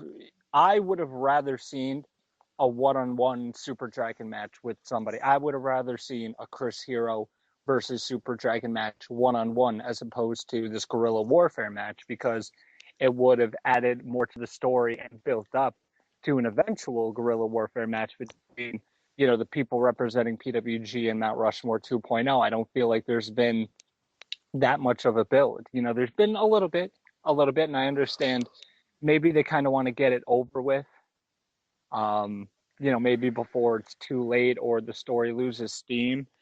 But yeah, it's just like these matches are being, I think, booked too close in between. And it's just like I said, we just saw a Guerrilla Warfare match at Bola, and now we're seeing another Guerrilla Warfare match with one of the same teams. It's like it gets a little bit repetitive, and like Matt said, I don't doubt this isn't going to be a good match. It's going to be brutal. It's going to be violent. And I like those type of matches in PWG because when they do it really well.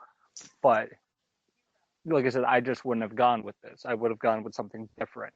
But like I said, I don't doubt what Super Dragon and Excalibur are doing as far as booking in PWG. They do a great job each time. So while I don't like it, I won't doubt it and I won't dispute it.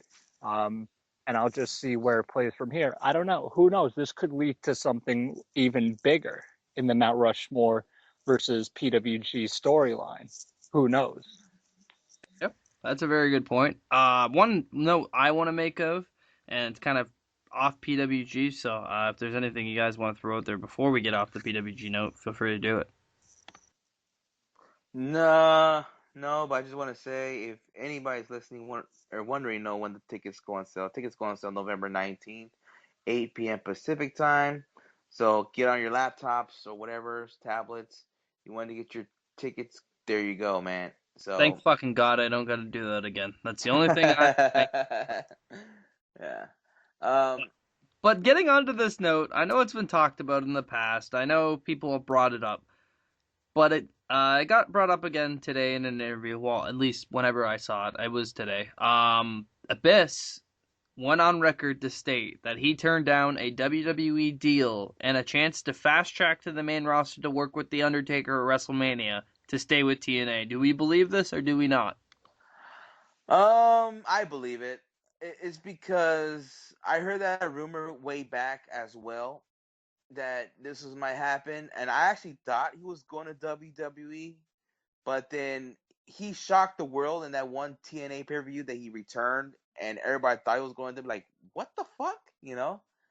Um, yeah, I think the rumor was true. At that point, TNA was doing pretty good at that time. And I remember there was a certain point where people said, "Oh fuck, TNA's better than WWE," or one day they're gonna compete with WWE. And I actually thought it was gonna happen back in 2009, but unfortunately, TNA's in a different direction, and he's still part of the company to this day. So yeah, I think it's true. I think it's true as well. Abyss has never been the type of guy to kind of lie about these sort of things. And Abyss is a guy who's rarely interviewed in the first place. So I feel like if he's going to say things, they're going to have value and meaning. I don't doubt it.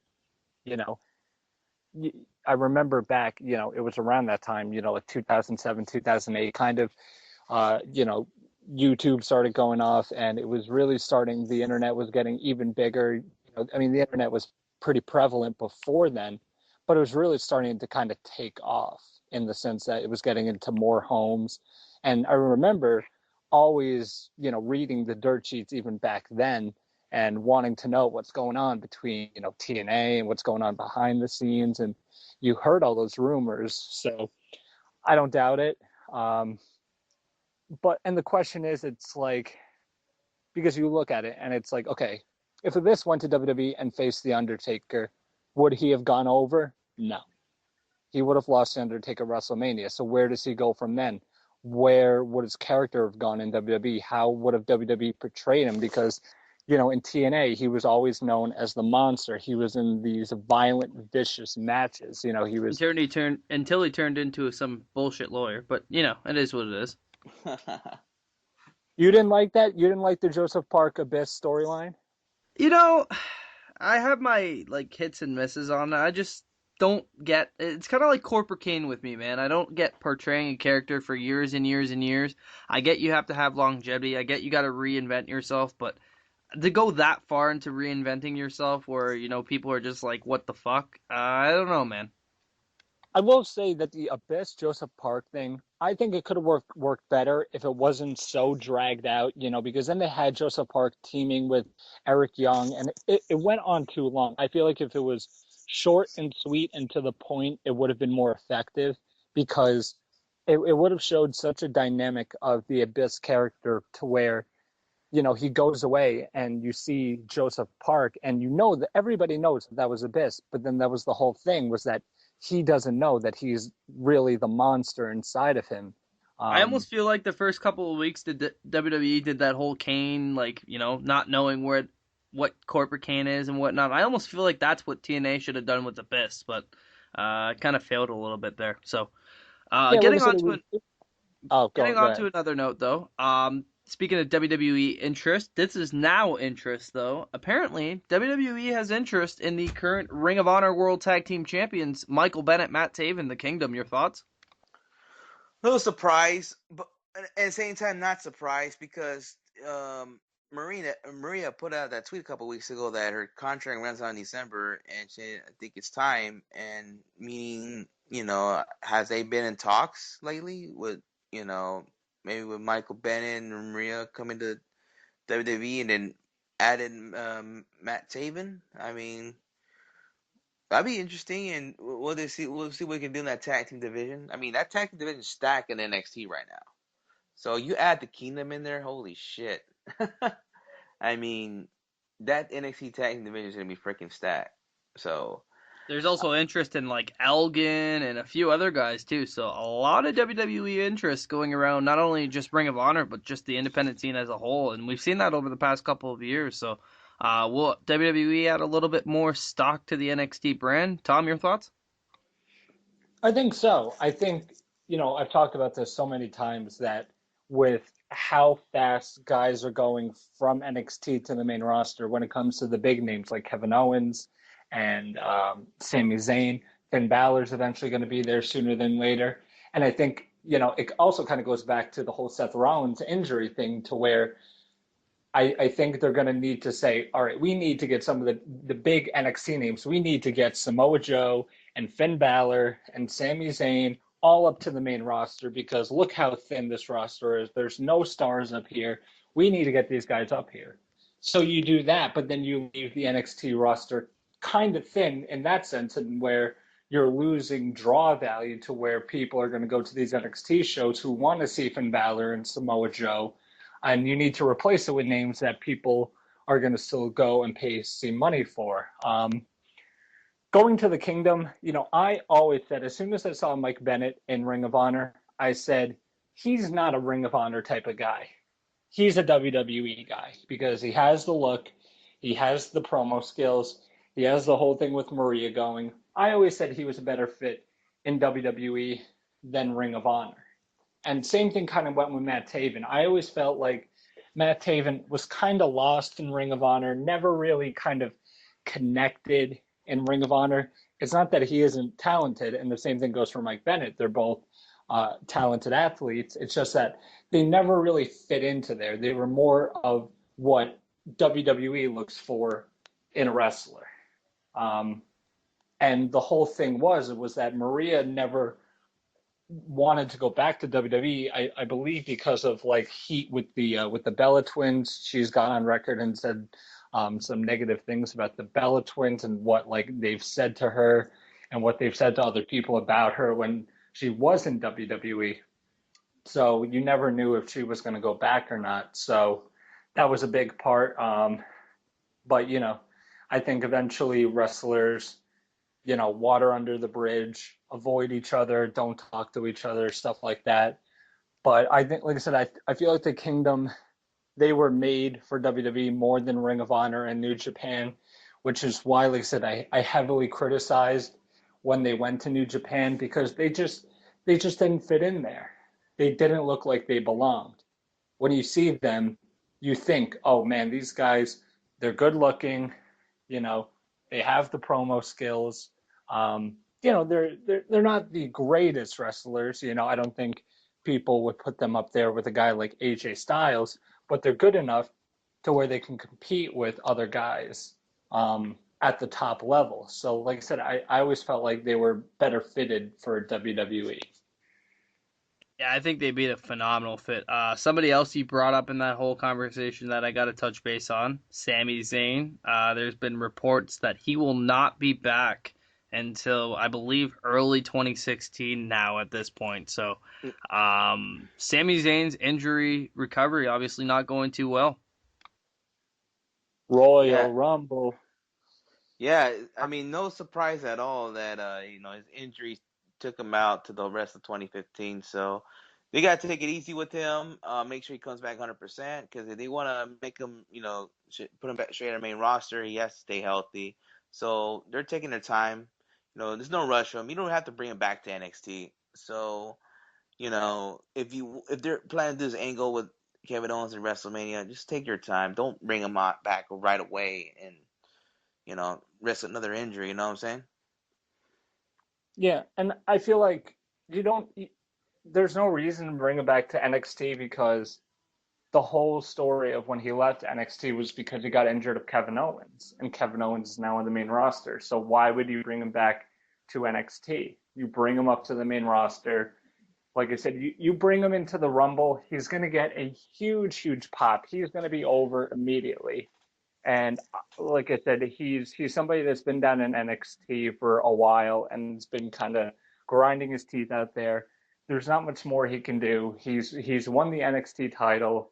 He's done with that. He needs something new. So, like Oscar said, you can't rush bringing people back into injuries. I know some guys in WWE come back earlier than expected, but, everybody's different. Some people heal quicker. Some people can get through injuries quicker than another. And you imagine, like I said, what Sami Zayn's done I feel like what he's done on the indies is kind of coming back to him a little bit because, when Sami Zayn was on the indies, he was going, 10 plus years of abusing his body. And you look back at the ladder wars that he was in and the brutal matches with Kevin Steen and PWG and Ring of Honor. And the guy was just abusing his body for so many years without really taking a break. And this kind of feels like some injuries are coming back to play. So let him rest. It almost feels like the Daniel Bryan thing all over again, honestly. Yeah. And, it makes me think of all these indie guys that are coming to WWE. How many of them, even guys like Finn Balor, like I said, international guys / independent guys, how many of them have injuries or pre-existing injuries that nobody knows about? And then they get into WWE and one, small move, one little bump takes them out for 6 months because they've just been abusing their bodies for so long. And then they finally get to WWE and their bodies can't take it anymore. Like I said, look at Hideo Itami. Over there in Noah, he was getting the shit kicked out of him for God knows how many years. And I don't think he ever took that much time off. I think over in Japan, you kind of work through a lot of injuries. And I mean, it's the same here, but like I said, they're going at a much different pace. So he gets to WWE and he gets injured pretty quickly. So you have to think that, going all those years with that rough lifestyle could have played a big part in it. Who knows? So, it's just all about these indie guys that are coming to WWE, really taking care of yourself, not working through the pain, not working through all these injuries that could come back to bite you. One more quick NXT note, and then we'll throw out some plugs to end off the show. We have new NXT Tag Team Champions. The Mechanics, Scott Dawson, Dash Wilder become the champions tonight, defeating the Vaughn Villains on NXT. You guys' thoughts? Great. I mean, the Vaughn Villains don't need the tag team belts. I mean, you can actually put them in the main roster now if they want to. But I don't think they're going to call them Mechanics anymore. I think it's just Scott Dawson and Dash Wilder. But yeah, great move. These guys remind me a lot of the Brain Busters, Arn Anderson and Tully Blanchard. I mean, they feel like they're old school dudes. They're like those old school heel tag teams that you love to hate, but they're just so good. And I see a great future for these guys in the WWE. I'm just thinking they're gonna hold these tag belts until Chad Gable and Jason Jordan are ready to go feud against those guys, those tag belts. And I don't even think we see those guys win the belts. I kind of think it's the same thing with Enzo and Cass, where we just see NXT avoid them giving them the belts because they're so over. Maybe, but it also depends on who goes to the main roster, who they sign, and if they wanted to do that like they're doing with Enzo and Cass, then go be it. But we'll see. I mean, if they bring the Kingdom back, if they say they do sign the Kingdom to NXT, you have to put Chad Gable and Jason Jordan going against the guys. You have to. So We'll have to see. Yeah. We have, I know we were talking about just before we head off, I know we were talking about a possible 4-way for the NXT Championship at the next TakeOver. That's not going to be happening. Looks like it's going to be Joe and Balor one-on-one, and we're going to get Baron Corbin and Apollo Crews one-on-one as well. Yeah. Yeah, It don't and it's matter. like, I don't know, because we already saw Baron Corbin and Apollo Crews, so that's nothing different. Joe and Finn Balor should be a really great match. It should be a great headlining, something different after all those Kevin Owens, Finn Balor matches that we saw. So it's something different. But like I said, Hideo Itami, his injury, I feel like he is going to be healed up really, really soon. So I feel like he is going to come into play after the next takeover. So it's going to be interesting. But like I said, I don't really like the Baron Corbin Apollo Crews thing. Like I said, just because we've already seen it before, and I feel like NXT, you can do feuds, but there comes a point where it's either a feud or it's just, you have nothing, so you put them in a rematch. So I kind of think that's what we're seeing here, but that's NXT, that's WWE, that's pretty much everything we can mention right now. Be sure to tune in Monday night, 11:30 p.m. Eastern, following Monday Night Raw, as Wrestling Heads Radio is live back again here on the Elite Podcast Network. Yeah. I guess I'll get to some EPN Network plugs and let you guys do your thing after. Before we almost end the show, I think there's two things we could talk about before we end the show. Number one, I don't know if you guys heard this rumor, but supposedly TNA is going back to Spike TV. And if they do that, supposedly they're going to have enough funds to go touring. And if, say, this rumor is true, that means, is it possible we'll see the end of Trevor Lee, the Wolves, Mark Andrews, and PWG? Because they might have to lock these guys up. They're going to be touring a lot. Don't forget about Galloway as well. That's Galloway, another big guy. Yeah. I don't know. I don't see TNA going back to Spike TV. It seems like that relationship ended really rocky. Will it happen? Who knows? I'm not somebody to say yes or no, but I don't see it happening. I really don't. And I'll say this with TNA, Dixie Carter in particular, and other TNA executives as well. They've proven in the past that they, blow smoke up all the people's asses when it comes to stuff like this. When the whole Spike TV negotiations were going on, they were like, oh, negotiations are still going on. We're probably still going to be on Spike TV. And then look what happened. Once they left Spike, they're like, oh, we're going to get on a really major network and we're still going to be as strong as ever. And they go on Destination America. So it's just kind of like fib. It's kind of the case, honestly, at this point, of them trying to tell themselves that they're going to stick around when they're really probably not. Yeah, so like I said, I won't believe anything until I hear it. And like I said, even a guy like Dave Meltzer, who is in the know-all of everything wrestling, he doesn't even know anything. So if something major was happening, I feel like he would know and he would break it, but he doesn't even know. And like I said, that's another that was a whole nother thing, was TNA blasting Dave Meltzer for him just doing his job and reporting TNA's bullshit. But like I said, with TNA at this point, I don't believe anything that they say until I hear it from a network or I hear it from a reliable source. And Dixie Carter is not a reliable source. I will say one more thing. I know, Oscar, you wanted to get to another thing. What about the whole thing about, I don't mean to, toot my own horn here, but me calling it, the Wyatts challenge Undertaker and Kane to a 2-on-2 match instead of the traditional Survivor Series match. Why are we not getting it? And who's going to be in the tag team match representing the Wyatts? If I had to guess, Braun Strowman, he's gonna pick him. Bray Wyatt's gonna pick him, and they're gonna be going against Undertaker and Kane. I don't understand why they're doing I just don't. To me, they're trying to make the Undertaker and Kane look stronger than the Wyatts, and you don't do that from a handicap match. But shorting it down to a tag match and then almost saying to burying Bray Wyatt, this is another way they're gonna do it. So yeah, I'm with you on this one. If they're gonna keep Wyatt alive, they got to kill Taker here at Survivor Series, but that's obviously not happening. Yeah, it's just like, what is the point of a tag team match in the sense is that they got beat down 4-on-2 on Raw, so why are they doing a tag team match? And then another thing is, okay, let's say Bray Wyatt chooses Braun Strowman.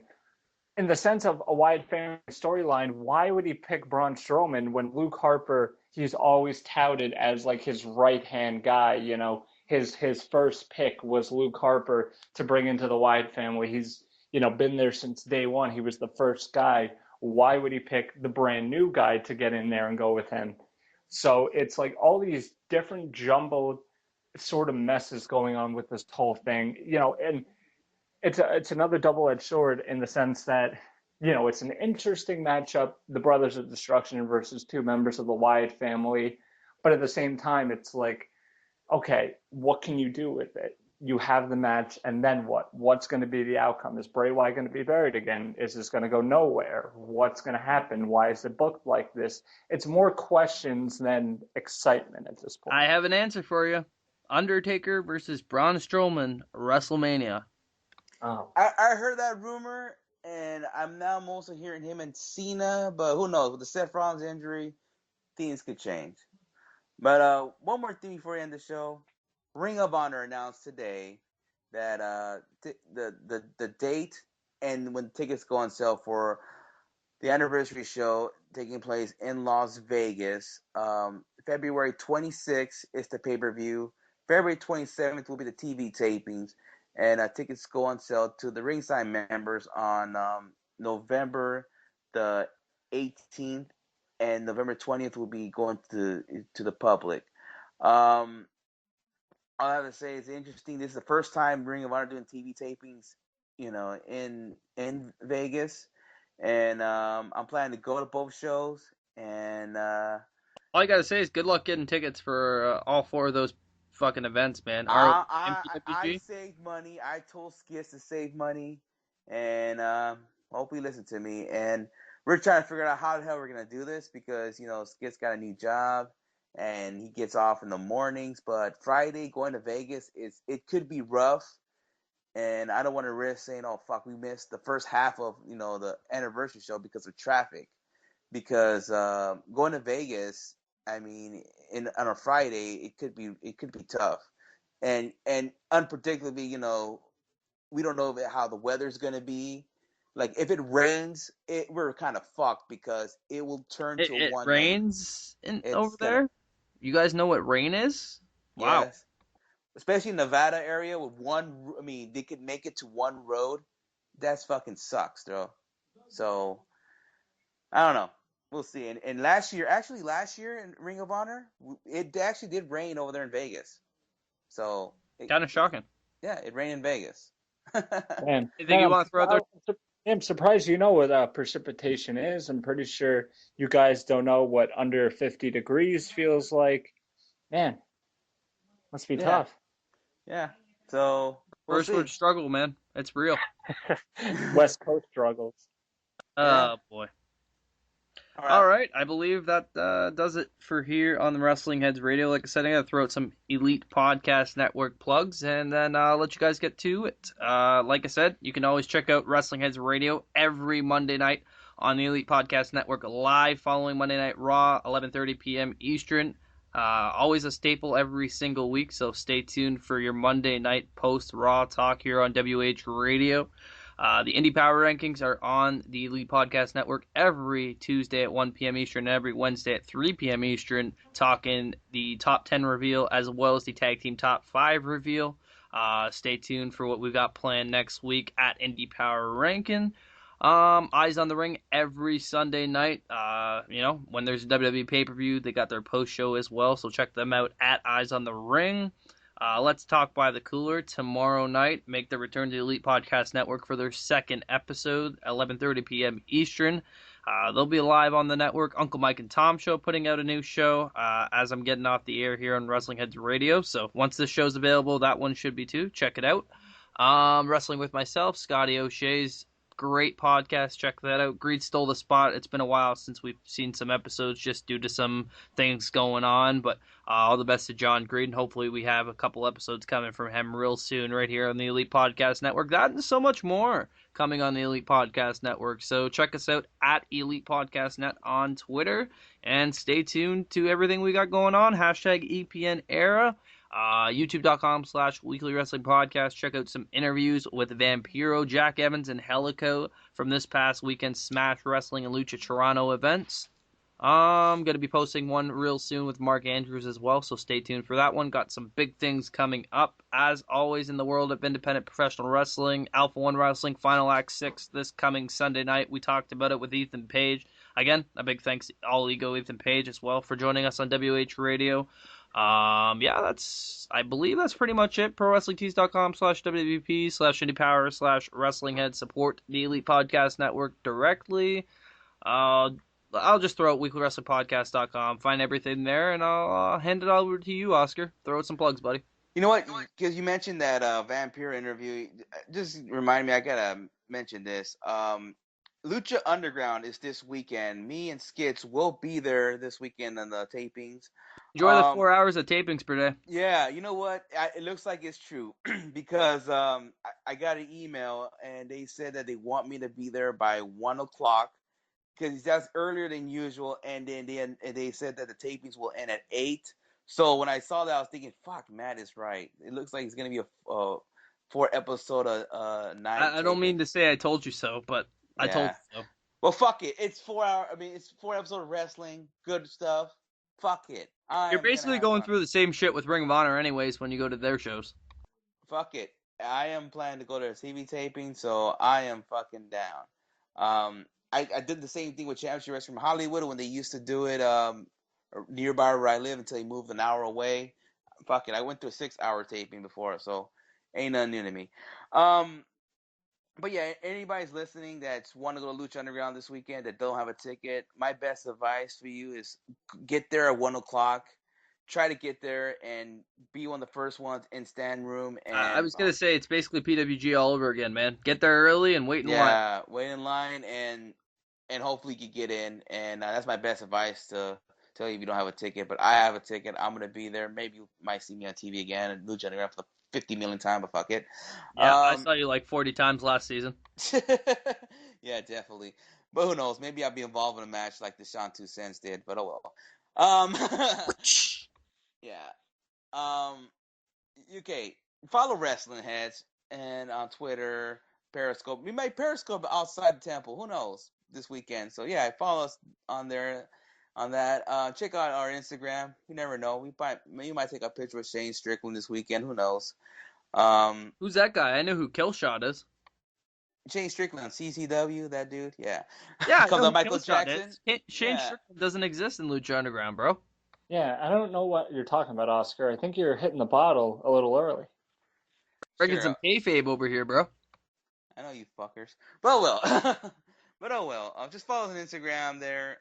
You can follow me at Sinister632 on same thing, Twitter, Instagram, Periscope.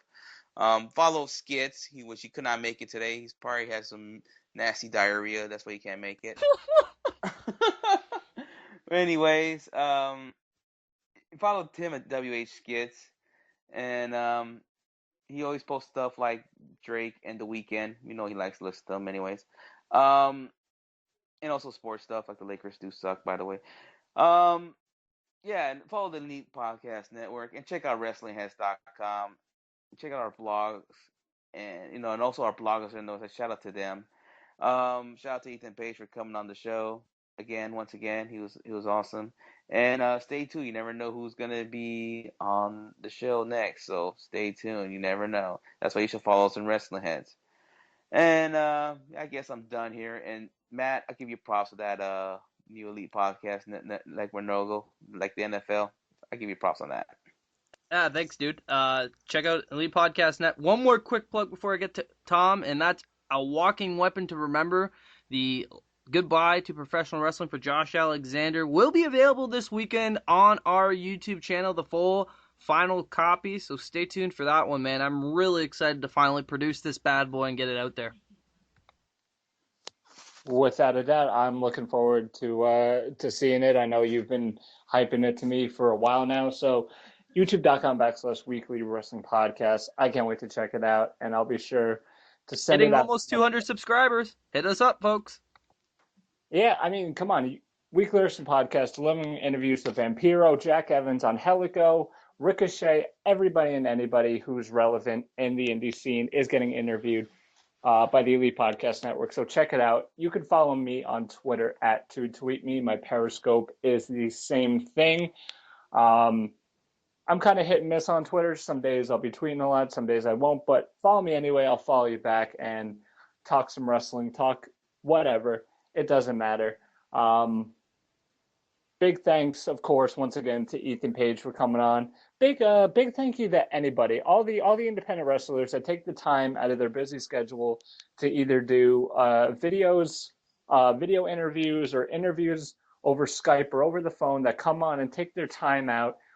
Big thanks to you guys, because you guys make this so much fun, and it's fun to talk to them and kind of get inside their heads and just talk some wrestling and have some fun. So big shout out to all the independent wrestlers that take their time to do these interviews. I was And gonna say, man, like from a personal level, like the experiences that I've had to have this past year, whether it be over phone, in person, you name it, all these interviews that we've done here on the Elite Podcast Network, or whether it be for the YouTube channel and Weekly Wrestling Podcast, it has been pretty fucking wild to see how far we've come in less than a year's time. So, if you're not staying tuned at Elite Podcast Net on Twitter, I don't know what you're doing with your life.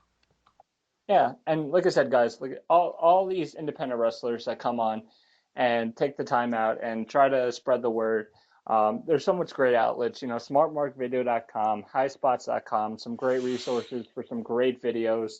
All the different streaming services that's out there. Smash Wrestling On Demand. You have AIW Archives, AAW On Demand, New Japan World, Progress On Demand. So much out there for you guys to go out there. And of course, there's companies like Pro Wrestling Tees getting some money back to the independent wrestlers, kind of scratching and clawing their way up the ladder to achieve their dreams. So make sure you guys are checking that out. And like I said, be sure to stay tuned to everything on the Elite Podcast Network, sports, interviews, wrestling talk. You guys can call up on Monday. We'll be live here on the Elite Podcast Network via Blog Talk Radio. Call up, get your input on whatever you want to talk about, whether it's WWE, Ring of Honor, New Japan, whatever you like. We'll even talk about TNA if you really want to bring that up. That's 347-945-5566 Monday night. Whoa, I mean you're pushing it a little bit there. I don't know if we want those TNA Mecca people calling us up and telling us that TNA is going to get a multi-million-dollar contract and they're going to sign CM Punk and they're going to do all that stuff. But TNA Mecca, crazy people. But once again, thanks for listening, everybody. Thanks for checking out the Elite Podcast Network. We hope you guys stay along for the ride. It's going to be a great one, and we hope you guys take this ride with us. That's it, man. Oscar, end it up, buddy. All right. I guess until Monday, we are out. So, peace out, bitches. Mex America, motherfucker. Oh, my God. Peace. Later.